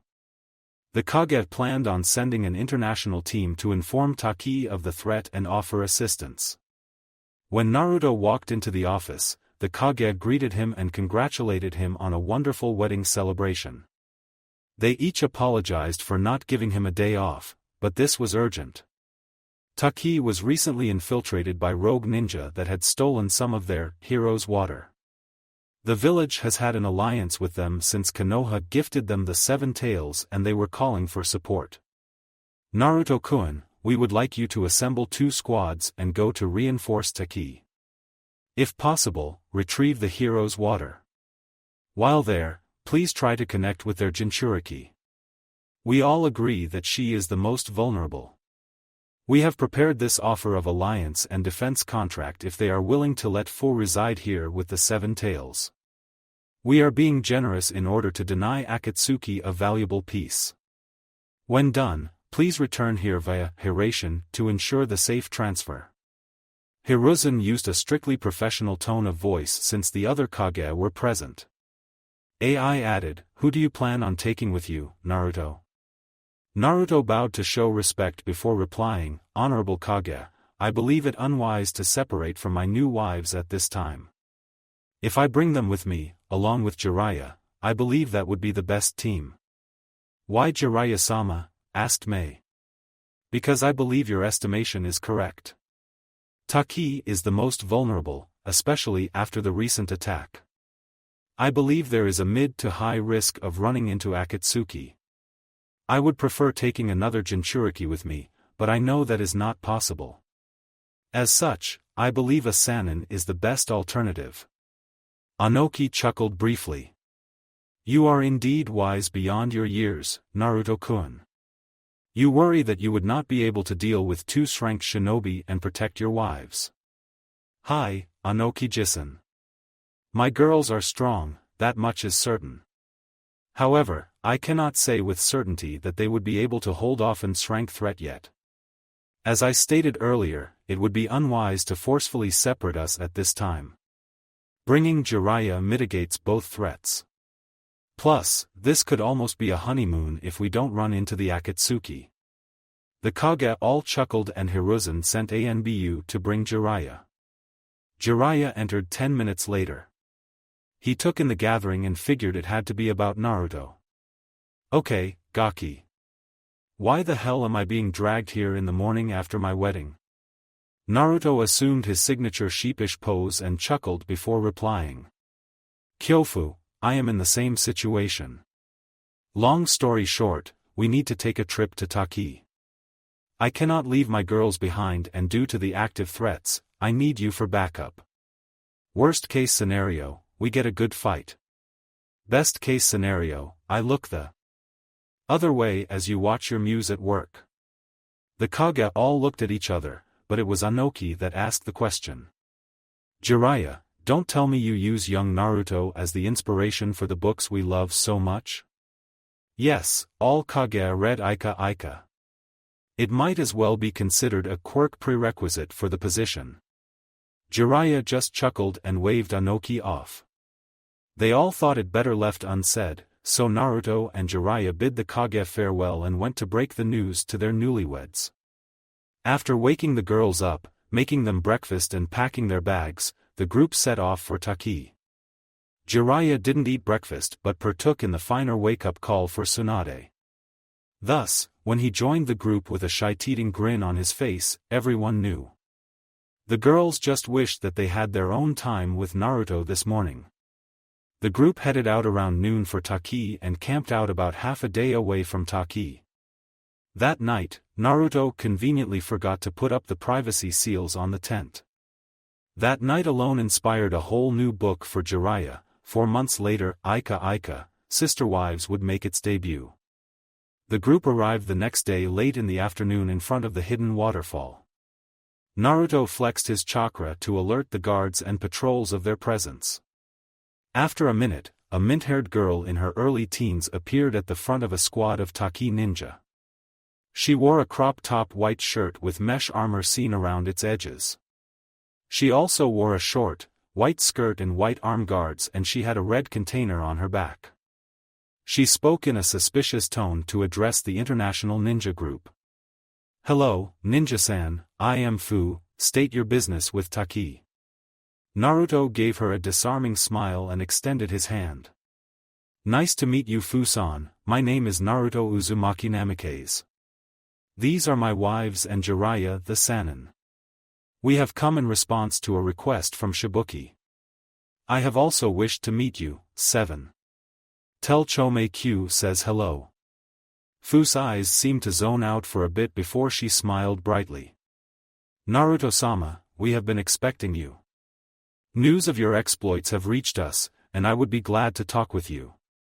I don't know about becoming your wife though, I think you have enough already." The girls smirked at her in amusement. Enko decided to be the group's representative. "You'd be surprised, Fu-chan. Naruto can tire us all out. We might have to call you in for reinforcements." Enko gave Fu a kinky wink. The poor girl just blushed, turned around and beckoned them to follow. The whole group shook their heads. No matter how true what Enko said is, it still isn't something that should be shared with strangers. The group was escorted by the Taki squad through a complex labyrinth in the behind the waterfall. Naruto could sense traps built into the labyrinth that would make a frontal assault through the caves suicide. The group finally exited through the caves and saw a group of Taki elders standing behind a man in Kage-like robes. Naruto once again took the lead. "Good afternoon, Shibuki Dano, I presume?" At the nod of the man's head, he continued. "We are the response team from Konoha. I am Naruto Uzumaki Namikaze, this is Jiraiya, these are my wives Enko, Hinata, Ino, Samui, Kuratsuchi and Haku. We are here to assist in recovery of your hero water, and I also wish to address your council. Would that be possible?" "Well met, Naruto-sama. I am Shibuki, the elected leader of Taki. We would appreciate your assistance and we will move to our council chambers as soon as you're ready. Fu, please show the others the site of the theft while we talk to Naruto-sama." Fu nodded and beckoned the girls to follow her. Luckily, Hinata and Enko were tracking specialists. It should be possible for them to track them, even with a 3-day head start. Naruto and Jiraiya followed the council to their chambers. The council took their seats and got the formalities out of the way. They then gave the floor to Naruto. "Counselors, I come today to discuss 2 things with you. First, I wish to warn you about a group of rogue ninjas dubbed the Akatsuki. They have a core group of 10 ranked ninjas, and they have many more spies and minions throughout the elemental nations. Their goal is to capture Jinchuriki for some reason. We can only speculate on their end game. We do know that one of their core members is Kakuzu, a missing ninja from this village. Use that to evaluate the strength of the other ninja." Naruto stopped here to let them digest. Shibuki discussed this information with the counselors in hushed tones before responding to Naruto. We thank you for this information, Naruto Dano. We are wondering why you offer this freely and what you wish to do about this. Naruto gave a small bow to the council at this. Shibuki, we offer this information as a sign of good faith. My goal is to bring peace to the elemental nations, and the Akatsuki poses the biggest threat to that peace.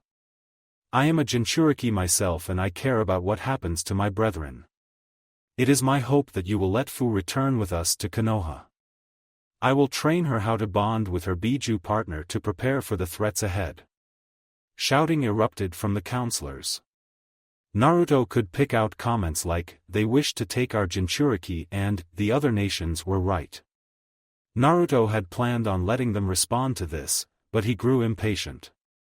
He flexed his chakra to silence the council. Let me be frank. I do not need any power other than my own if I wish to destroy you. That is not a threat, but it is a truth. The ones after the Jinchuriki have prepared to fight Biju. If you are thinking that you could protect Fu, I beg to differ. There is no ninja in this village that could force me to use my partner's power. Even if they took your vaunted hero water. Your defenses are useless against a rogue ninja from this village. They will undoubtedly come for Fu.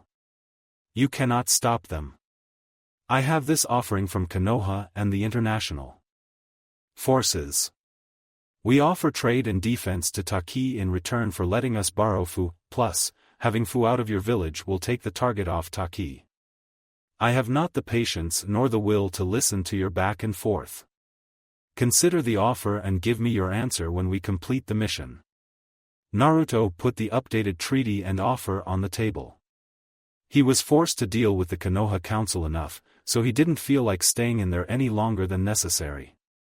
He informed Jiraiya about his suspicions about one of the counselors as they walked out.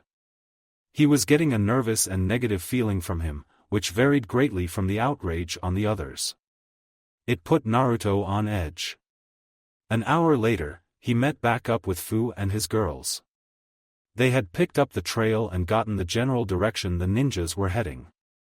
Likely suspects are IWA rebels or Hoshi. Jiraiya decided to stay behind in Taki to keep an eye on things. He had the same bad feeling in his gut that Naruto did. Naruto summoned Tali, a tracker fox, to track the missing ninja, and the group headed out. Evidently, Fu was assigned to go with the team and protect Taki's interests. Thanks to Tali, they had caught up to the group of missing ninjas on the border to IWA. Naruto was grateful that he was officially on good terms with IWA. There were still concerns about rogue elements, and it seemed like this group may be one of those elements. Naruto sent clones to scout out the cave system the ninjas were using. It had 2 entrances that he could find and approximately 12 missing ninjas from a variety of countries. He split the girls up into teams of 3 and 4. Anko, Haku and Ino took the rear entrance while Fu, Kuratsuchi, Samui and Hinata took the main entrance. Each group had a Naruto clone captain with them. The clones would not intervene unless needed. Naruto also summoned a few shadow foxes to keep an eye on his girls.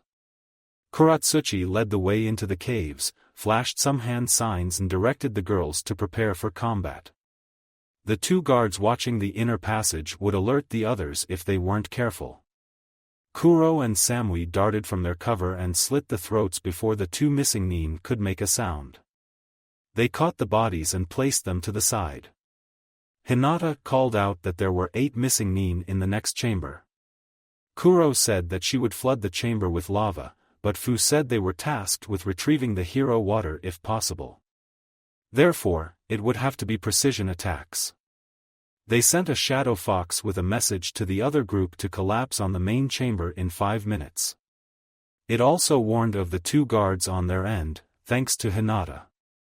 Anko's team made short work of the 2 guards. Kami, snakes are scary.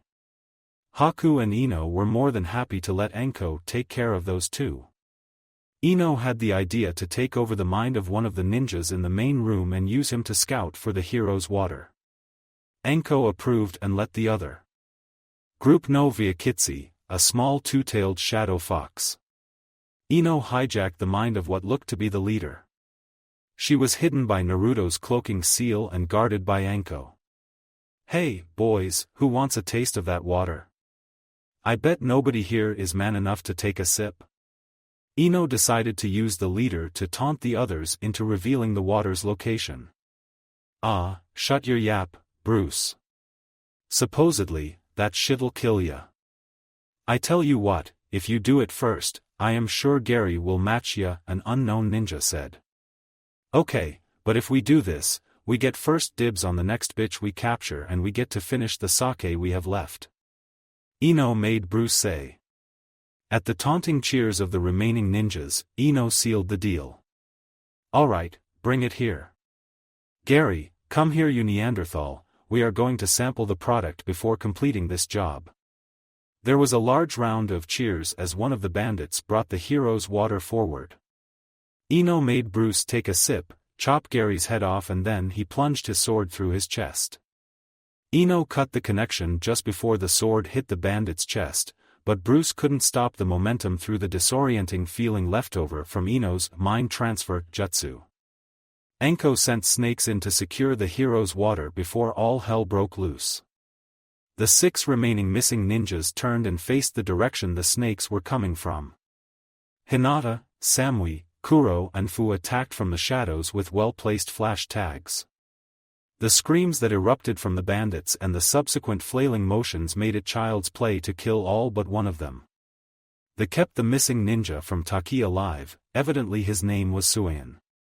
They slapped a paralysis seal on him and threw him into a prisoner scroll. Naruto walked in and congratulated the girls, they all performed perfectly. They stripped the belongings off of the ninjas and sealed them away. 2 were class missing ninja with bounties in IWA, Naruto took those 2 heads. Suian was a class missing ninja from Taki, so Naruto thought the girls could collect the bounties there. Kuro provided the complementary fire jutsu to burn the remains and they all departed for Taki. They set up camp just inside the Taki border. There wasn't much of a rush and the group didn't want to navigate in the dark. Fu was startled when Naruto summoned some clones to keep watch and lay out security seals. Meanwhile, his whole group went into the same tent for some celebratory activities. Then, another Naruto clone came and offered her a tent and helped her set it up. Fu was used to sleeping in the trees of the forests that surrounded Taki, but she supposed it would be nice to sleep on a mat for a change. After setting up the tent, the Naruto clone decided to go to a more serious conversation. "Fu, how have you been treated in Taki? I know that life isn't easy for Jinchuriki, and I was picking up mixed feelings inside the village." His earnest and concerned tone caused Fu to relax, despite the nature of the question. "Not great. The only one who treats me with respect is Shibuki. The rest just order me around like I am some emotionless soldier. I am not allowed inside the village on most days and Shibuki has ninja squads bring me food. Most of the time it is expired or nearly rotten." She replied in a somber tone. "I am sorry to hear that. What if I said I made them an offer that they likely can't refuse that would bring you to Konoha with me? Would you like to leave? Really? Why would you do that for me? What is in it for you?" The hope that flashed through her orange eyes was rapidly clouded with suspicion. "Because I am the Jinchuriki of the Kyubi. I made a promise to him to find my brethren and help ease their burdens. In return, Q agreed to partner with me to help me achieve my dreams." Once again, Fu's eyes went hazy and returned shortly after. "Chomei says there is no way that her brother would work with a silly little human." Naruto smirked at this and formed his cross-shaped hand seal. Moments later, Q formed and walked over to Fu. Q had a mischievous grin on his face. He walked up and looked directly at Fu's eyes. "Oh really, little sister? You don't see in this boy what I see in him? You don't see how in a little over 15 years he has united the 5 great nations?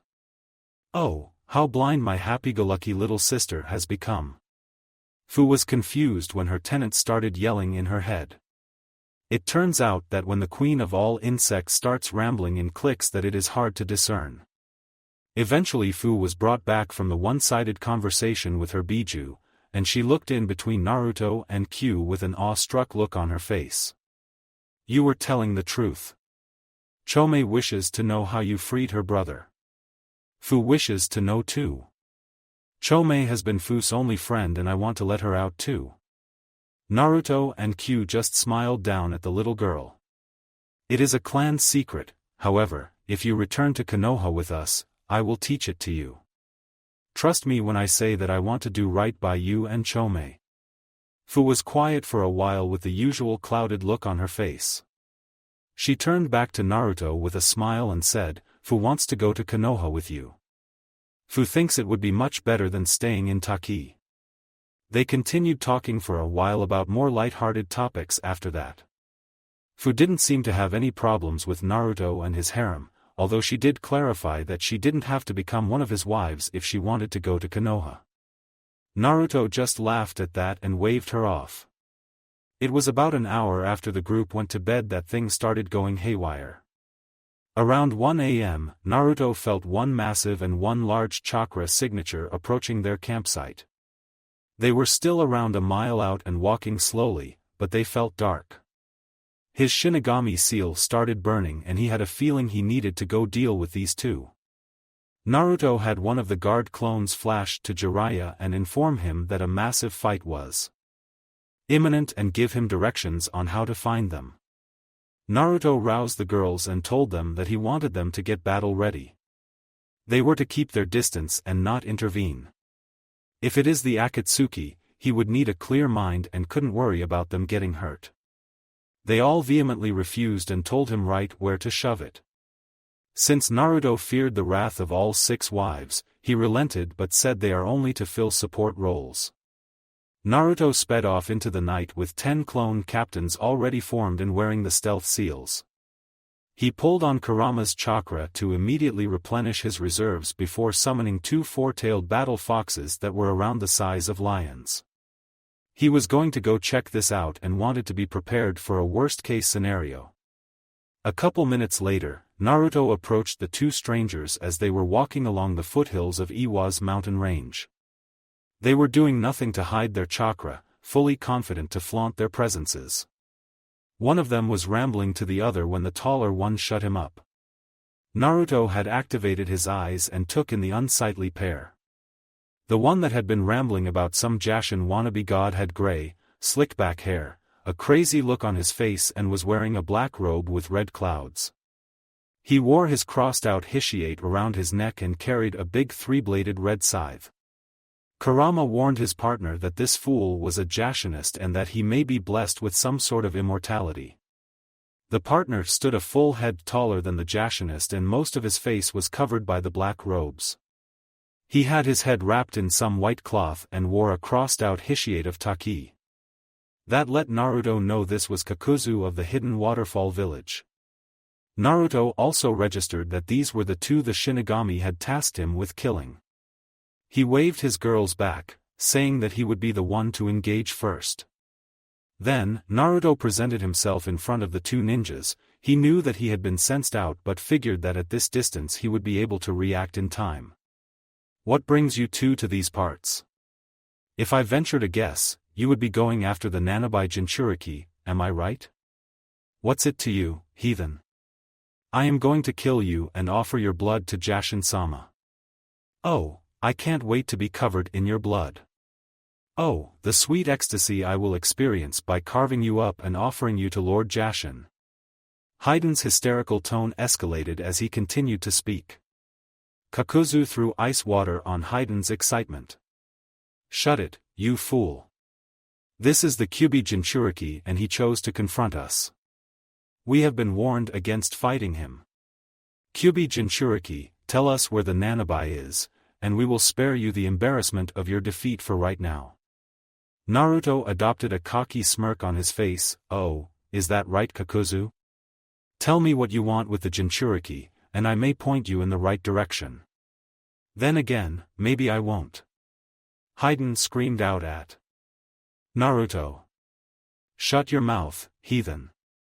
You don't need to know what Leader Sama is planning with the Biju.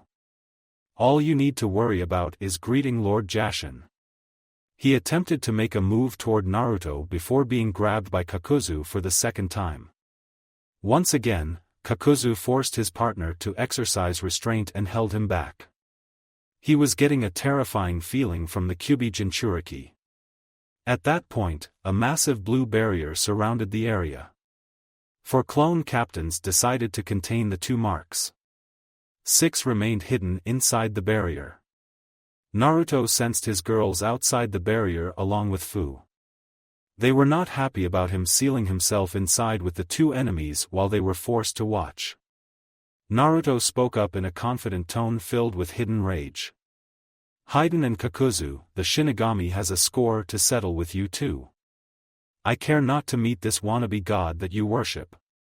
Jashin is a demon of destruction, not even a real god.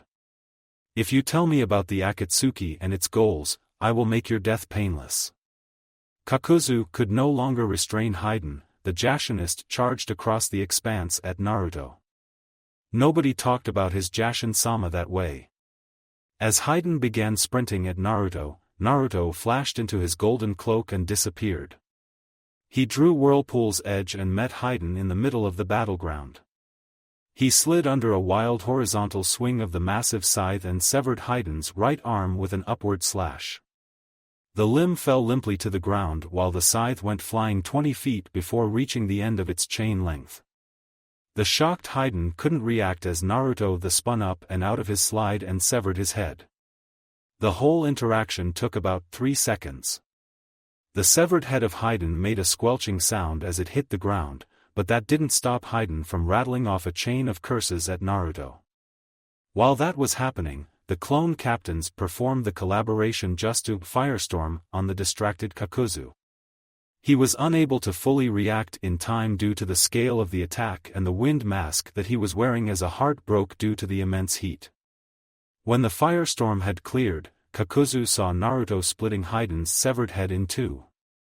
That ceased the profanities that were pouring out of the severed head. Now, there was just gurgling noises coming from the bisected head that was still somehow moving its jaws. Haiden's whole world was pain. His brain was split in half, but he was still somehow conscious and able to process things. The ecstasy of the pain the insane Haiden was feeling stopped him from being able to process his situation. Kakuzu was on high alert. This boy was clearly ready for them. He couldn't afford to worry about his fool of a partner. Right now, his survival instincts were screaming at him to escape this situation and live to fight another day. This was supposed to be an easy snatch and grab mission for the inexperienced Nanabi Jinchuriki. Instead, he was locked in a death match with the Jinchuriki that Tobi had warned him about. Once his earth heart had slid into position by replacing the broken wind mask, Kakuzu tried slipping under the barrier through use of the hiding like a mole technique. The jolt he received from the barrier in exchange for his efforts caused him to surface and curse out loud. Naruto had watched the ninja take the firestorm head-on and was cautious of the rogue ninja. He could sense 5 remaining presences combined in his enemy, which put him on guard. After some small shuffling of the man's singed cloak, Naruto sensed earth chakra buildup. He let the ninja try to escape, knowing his barrier would hold him in. Lightning was Earth's only real weakness after all. When the Kakuzu was forced to resurface, Naruto attacked with his wakizashi. The fast-paced fight was a blur for the spectating women outside the barrier. They were able to hear the sounds of Naruto's sword hitting something very hard, but it seemed like the battle was going nowhere. Naruto could pick up on the small gashes in the earth armor that Kakuzu had coated himself with, but he was surprised that his wakizashi couldn't cut through it despite the wind chakra he had been channeling to the blade. After 5 minutes of non-stop, fast-paced combat, he broke contact with Kakuzu to reform a battle plan. When Naruto jumped back, Kakuzu caught his breath. His earth armor was as strong as diamonds and this boy's blade was chipping it off little by little. The fact that he couldn't land a hit on the blonde blur frustrated him even further. It was then that Kakuzu picked up on 2 blurs running at him. It wasn't until a set of lightning-covered claws tore at his face that he saw they were kitsunes. The two kitsune had picked up on the use of earth chakra and only one of them could channel any lightning. Therefore, Kitsurune decided to act as a distraction. She would launch volleys of fireballs and attack cautiously from blind spots. She saw her summoner dash through the barrier and knew that she had to buy time. Kitsuryuga was taking advantage of the openings Kitsurune created and was trying to land a decisive hit for his summoner. Every time he clawed the masked human, it felt like his lightning-covered claws were going to break off at the tips.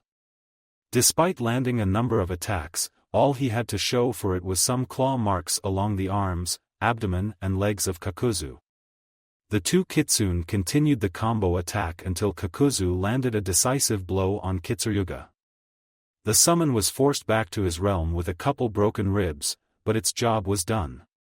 Meanwhile, Naruto used the distraction created by his fox summons to jump outside the barrier and give Samui a kiss. He asked her for her sword, which she gave with little resistance. The girls and Fu asked to join the fight, but Naruto said he had it under control. He then rejoined the fight, leaving the girls stuck outside of the blue barrier. The girls were starting to get worked up over all of this. "I'm going to give it to that baka good when he is done in there." Ino smashed a fist into her open palm. "Does he really think that we can't help him at all? It's really not cool. And he took Stormy from me," added Samui in a subdued voice. "I agree, Nachan. That Gaki better be ready for what's coming to him. Keeping me out of such a bloody fight. It has got me all worked up and I have nothing to let loose on." Anko's bloodthirst was leaking out in droves. These were the people she had been training to fight and her lover denied her any of the action. Girls, have you been watching the fight? I know we are good, but I can't even track Naruto's movements. Not to mention, Kakuzu is in the bingo books for having fought the first Hokage. He escaped the fight with Hashirama after a defeat, but anybody of that caliber is extremely dangerous. Kuratsuchi tried to reason with the group, but even she didn't just want to sit and watch her lover do all the work. "We should trust Na." "Oh no." Hinata squeaked out as she saw Kitsuryuga take the hit from Kakuzu and go flying. Naruto returned to the fight immediately after Kitsuryuga had been dispelled and used the distraction to attack Kakuzu from behind. Naruto had sped around to Kakuzu's backside and used his overextended position to dash in with a lunge and stab of Samui's katana.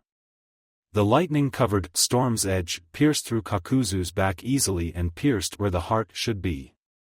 The hardened earth armor shattered and fell off of him in flakes as the lightning-covered blade protruded from his chest. Naruto thought he had done it, but he was blown back by a massive fireball that erupted from Kakuzu's back. When the smoke cleared, Naruto saw that Kakuzu's robe was no more. Instead, a bizarre sight greeted the blonde Jinchuriki. Kakuzu's body looked like it was composed of pulsing threads. In these threads were masks for fire, water and lightning. The lightning mask was now positioned where Kakuzu's heart should be. The threads were bulging around the fire and water masks until the two masks separated from Kakuzu's body and formed into some sort of animalistic masses with the masks acting as the head. On Kakuzu's back were two cracked masks with the kanji for wind and earth on them. As Naruto was processing the bizarre sight, Kakuzu was panicking. He had fought Hashirama Senju back in his prime. Even that great battle didn't inspire the fear that Kakuzu was feeling. He decided to separate his masks and overwhelm his opponent. The blonde just created two clones in response. Kakuzu's water mask launched a massive, sway-ton water colliding wave at the group of Narutos. Kakuzu channeled lightning chakra through his body and called out, "Raiton, Thunderbolt," as he pointed his arm at the mass of water.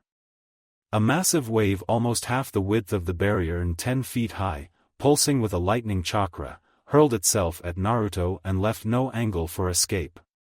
Naruto's barrier clone substituted with him to take the hit. Naruto gave a mental thanks to the clone for its sacrifice as he regained his bearings. Before returning to the fight, Naruto created another clone captain to take the position on the barrier. The real Naruto passed through the barrier and flipped through hand seals before whispering, "Futon, pressure damage." The massive wind attack, empowered by Kurama's chakra, acted as a blunt force hammer that tore across the battlefield. Kakuzu managed to shield himself and the fire mask, but the water mask took a direct hit and was sent hurtling toward the lightning barrier. Before it could recover itself midair, the mass of threads slammed into the lightning barrier and was electrocuted. The shock of the lightning chakra cracked the water mask and the threads fell in a tangled heap next to the barrier. Kakuzu called his fire mask back into his body. He couldn't leave it exposed when this boy was handling them so easily. Kakuzu also activated his last defense. Long 20-foot threads emerged from Kakuzu's back, chest and arms. They swayed about randomly and made Kakuzu appear like Wraith with a writhing mass of tentacles. Naruto was cautious of the new form. He had felt how durable those threads were and didn't want to get into their range. Naruto sent for clones at the writhing mass and each clone was dispelled easily by the missing ninja. However, after the fourth clone dispelled, Kakuzu was unable to move, and his threads dangled loosely from his body. "What the fuck did you do to me, brat?" Kakuzu had now lost his cool and was struggling against some invisible bindings. Fuinjutsu is amazing, isn't it? Clones acting as a medium for Fuinjutsu is just as awesome, but I am guessing you wouldn't be able to understand. I will let you see the final form of my father's jutsu before you die. Then, Shinigami-sama will collect your soul. Enjoy your eternal stay in the Shinigami's stomach, Kakuzu. After Naruto said his piece, he formed up Rasengan and funneled wind chakra into it. He stabilized the wind chakra with a thin barrier formed from Kurama's denser chakra. Once it was stable, a high-pitched whining sound was coming from the golden, bladed orb in Naruto's hand. Naruto then hurled the spinning orb at Kakuzu. He tried to break off his fire mask and have it escape, but it was too late. The sphere made contact with his chest and cut straight through him. Immediately after cutting through Kakuzu, the sphere expanded, and the small whine of the wind's blade turned into the shriek of gale force winds. A massive dome composed of millions of tiny wind blades about 40 feet in diameter appeared over the form of Kakuzu. The windstorm lasted for about 10 seconds before dispersing, leaving an eerie silence over the battlefield. Once the dust cleared, all that remained of Kakuzu was a shredded tangle of wire and part of Kakuzu's face. Naruto went to gather the remains of the Jashinist and chuckled as the two halves of the head writhed around in his hands while trying to bite Naruto. Naruto threw the halves of the head by Hiden's hair over to Kakuzu's shredded form. He then carried the body over and unceremoniously dropped in on the ground next to the bisected head. Naruto then had his clones drop the barrier and allowed his wives to walk onto the battlefield. Each one of them was shocked. They knew Naruto was strong, but he just dealt with two shrank ninjas like it was a walk in the park. Kurama had his fist extended, ready for a fist bump, when Naruto entered the mindscape. Naruto wearily bumped fist with Q before laying down on one of his tails. "That was a great fight, Kit. I am glad I was here to watch that live in action. Next time, maybe you could summon me so we could share in the fun. However, now we must summon the Shinigami to uphold our end of the bargain."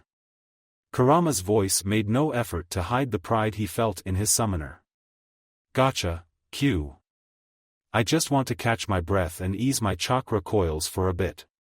I want to have a suitable chakra offering for him. Do you really think that Hiden guy was shrank? He seemed pretty pathetic." The weariness in Naruto's voice was already fading. Kurama chuckled, "Well, Kit, when somebody relies on a false immortality, it is no surprise when their battle tactics become sloppy. Not to mention that bunch of Jashinist have more than a few screws loose to begin with. When I was free, I used to hunt them. They were some of the most evil and vile ninjas that I ever tasted." After listening to the fake retching sounds Kurama was making, Naruto responded, "Yeah, He was sloppy. I did get the feeling that he was dangerous, but he was so slow, and that scythe was massive and lopsided. It made it easy to find openings. Anyway, we can review the fights later. I need to deal with my girls now. Later, Q. Naruto brought himself back to the present with his girls hovering over him.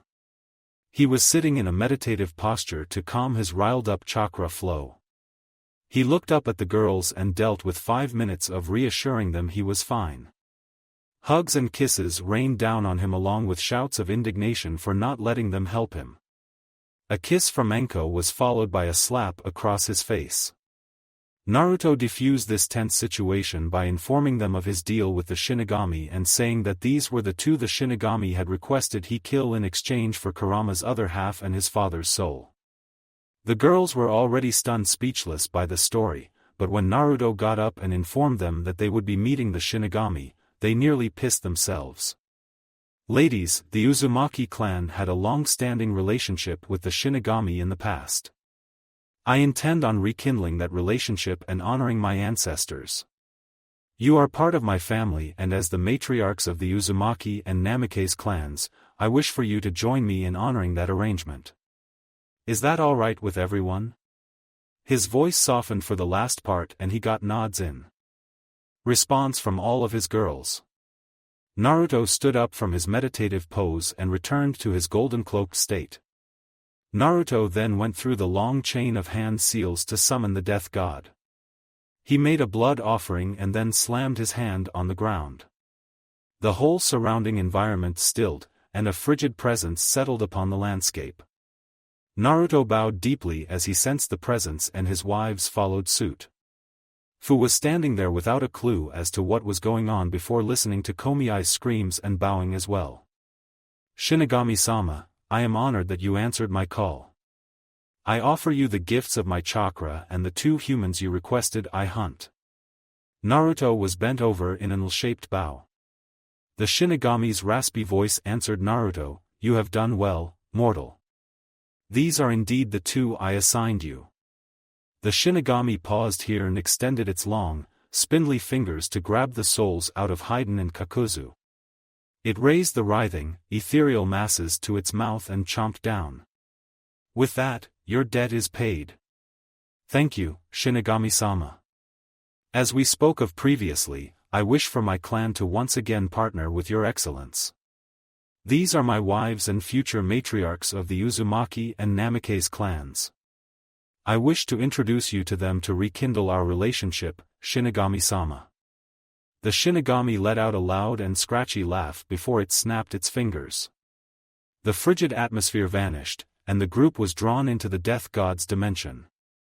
The Shinigami was seated on an ornate throne and there were chairs positioned in front of a fireplace. The Shinigami made a motion with its hand and Naruto's group sat in the chairs. The whole environment was awkwardly cozy. Then, the Shinigami morphed into a beautiful, pale-skinned woman. Unlike her summoned form, her skin glimmered with an ethereal sheen. The mess of pale white hair was now groomed into a dignified ponytail. A beautiful and regal face hovered over a pair of breasts that put Tsunade's to shame. All the girls remained frozen in a stunned silence as they took in the newfound beauty of the death god. Very well, Naruto Uzumaki Namikaze. I will allow you to be my agents in the realm of the living. You may call me Shin and drop the formalities when we are not in public. I ask that you now introduce your wives. The regal tone had a beautiful and mysterious ring to it. Naruto rose and once again bowed. Shin, these are my wives Anko, Samui and Ino who will be heading the Namikaze clan. These are Kuratsuchi, Hinata and Haku who will be the matriarchs of the Uzumaki clan. It is my wish to have both of my houses serve you. As he introduced the girls, they each stood and bowed to Shin. Once he was finished, Shin returned the bows with a nod of her head. Shin let out an enchanting chuckle. It is pleasant to have patrons once again. Come forward, Naruto, and please release Kurama so that I may address him as well. Naruto let Q out in his human form before Shin continued. Kurama, it has been ages since we last spoke. How have you been, young Kit? Q's face wrinkled in frustration. This damned eternal being always called him that.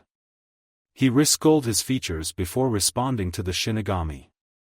As of late, I have been content, Shin. However, I must ask that you do not address the head of the Kitsune clan as Kit. You may use my name. His tone sounded rather petulant, which made Naruto stifle a laugh. Shin waved him off and adopted a serious look on her face. As you know, I had previously bound your souls together. I did not expect young Naruto-kun here to gain your trust and power so rapidly. Tell me, Kurama, do you find your current arrangement agreeable? After a slight moment of hesitation, Kurama answered. Yes, Shin, I do. I will assist Naruto throughout his life. However, he has agreed to free me upon his death. Will you honor that arrangement? Ah, yes, I will. I never thought I would see the day that you would willingly forfeit your freedom. I had planned on making an offer to free you from your seal. Are you sure you do not wish to accept? Kurama paused here and looked at Naruto. Naruto mouthed that it was his choice. He was torn on what to do, but he remembered the promise made to Naruto. Shin, I do appreciate your offer. When the kid here dies of old age with hordes of grandkids, then I will take you up on your offer. I made a promise to Naruto to partner with him. He has earned the right to my respect and power, and I feel that I will honor my father by sticking with the kid. Shin let out a pleasant laugh that entranced Naruto and his group. She clicked her fingers and an old man with white hair, a stern-aged face and horns materialized. He wore a Magatama necklace with 6 Magatama. His long white monk's cloak also had Magatama on the neckline. Shin clicked her fingers and Q and the old man disappeared. Now, Naruto-kun, while those two are catching up, why don't you answer a question for me? Why do you seek to restore the pact with me and your clan? Simple. I seek to restore the greatness of the Uzumaki clan. I read about the prior arrangement and saw it as a net positive. I trust that you will not abuse my power and that you will use me to maintain balance in the realm of the living. My wives are a part of me and will assist me in this effort, should you so wish. In return for a lifetime of service, I ask that you let us reside together in the pure world. They are each an integral part of my soul and I wish to stay with them after death. The sincerity of his tone brought tears to each girl present. When Shin looked at them, they each nodded their heads in affirmation of Naruto's words. Shin adorned an ethereal smile. Very well, Naruto Uzumaki Namikaze. I hereby name you, my champion. You will be an extension of my will in the realm of the living. You will lead your wives and future generations to maintain the balance in my name. You will target the tainted souls of evil men. In exchange, you can call on me without a chakra or soul offerings. You, your wives and your future children will be sent to the highest realm of the pure world upon their deaths, so long as they honor our contract. I grant you this seal, which will store the souls of those you slay and those that have not yet passed to the pure world. I will call you to my realm once a year to collect those souls and lay them to rest. Any questions? Naruto's mind was racing. He may have read about the relationship with the Shinigami in his ancestral texts, but this was a lot to take in. He took a deep breath to calm his thoughts and looked at the new seal on the palm of his right hand. It mirrored the intricate seal on his stomach, which made him think of Kurama. Shin, I would ask that you free and protect Kurama in the event of my untimely death. There are those that seek to control him and the other Biju. If I fall in battle, I ask you to release him from the seal and offer him protection. I do not plan on dying, but I would feel better knowing that Q will be taken care of should I fall. Shin had seen her fair share of humans pass through the gates to her realm. She rarely if ever saw a human put something before itself. This child was marvelous. Very well, Naruto-kun. Should that come to pass, I will offer Kurama my protection. Now, the one named Yakushi Kabuto is using that cursed jutsu to steal souls from my realm. He is the next one I ask you to punish. You will find he has joined the organization you are fighting against. Please excuse me, I must go brag to Kami and Yami about my new champion. She moved before anyone could process it and placed a chilling kiss on Naruto's forehead. The group snapped back to the living realm and found their bodies hadn't moved. It looked as though no time had passed because Fu was just standing there looking confused. Naruto was rubbing his forehead as he promised to explain later before sealing up the lifeless remains of Hiruzen and Kakuzu. He looked down at his hand and saw the seal of the Shinigami. The girls all looked at it too. They were all in shock from meeting a deity of this world that just acted all buddy-buddy with their Naruto-kun. After Naruto sealed up the remains, he went with the girls back to the campsite. Later that night, while he was lying in a pile of his girls, Naruto felt Kurama's conscience return to his mind. How did it go, Q?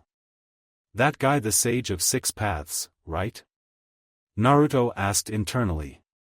Yes, Kit. I cannot tell you much of what we spoke of. However, my father confirmed something that is a big deal to me, Kit. It may be revealed in time, but it was a great gift being able to speak with him again. Naruto didn't know what to say to that, so he settled with, Kurama let him rest for the night, they will have plenty of time to talk about it later. The group began the return trip to Taki late in the next morning. Jiraiya had finally found them and then entered a gobsmacked state. When Naruto told him about his fight with Hiruzen and Kakuzu, Jiraiya remained in a stunned state until they returned to Taki. They appeared in front of Taki's council and gave the hero's water back to Shibuki. Then Naruto unsealed the remains of Kakuzu's body and the prisoner Suien. The elders reacted the way Naruto expected, with an uproar. After Shibuki calmed them down, Naruto addressed them. I do not know what decision this council has come to, but heed my warning. Last night, Hiruzen and Kakuzu, your own missing ninja, attacked me on their search for Fu. Their organization wants the Biju for some nefarious purpose. While I was able to deal with said threat, I assure you that nobody in this village, nor the village as a whole, could have dealt with them. The next person they send will be stronger than these two. Allow Fu to come with us and the target will be taken off your village. I also suspect a traitor on your council, since they were heading directly toward where we were dispatched for our mission. I leave that for you to deal with. I will expect the bounties to be paid out with our mission pay. I will leave you with that. Do not call me back here until you have come to a decision. Naruto's tone was deadly serious and carried a finality with it. He walked out of the room accompanied by his girls and Jiraiya. As Naruto left the room, the Taki council was in an uproar. Shibuki was still young and couldn't take proper control over the council, so they pretty much ran roughshod over him. The screams back and forth about the Uzumaki brat started giving Shibuki a headache. They were all frustrated because they realized there was absolutely nothing they could do. Konoha and the Great Five had them by the balls and all parties knew it. It was when he heard things like, we should join the coalition of minor nations and fuck the Great Five, that Shibuki stepped in and shut them council down. He spent much of that day getting the council to acknowledge their current situation and pointing out the folly of rebellion. After all, they did get a sizable payment, preferable trade deals and a defense agreement out of this debacle.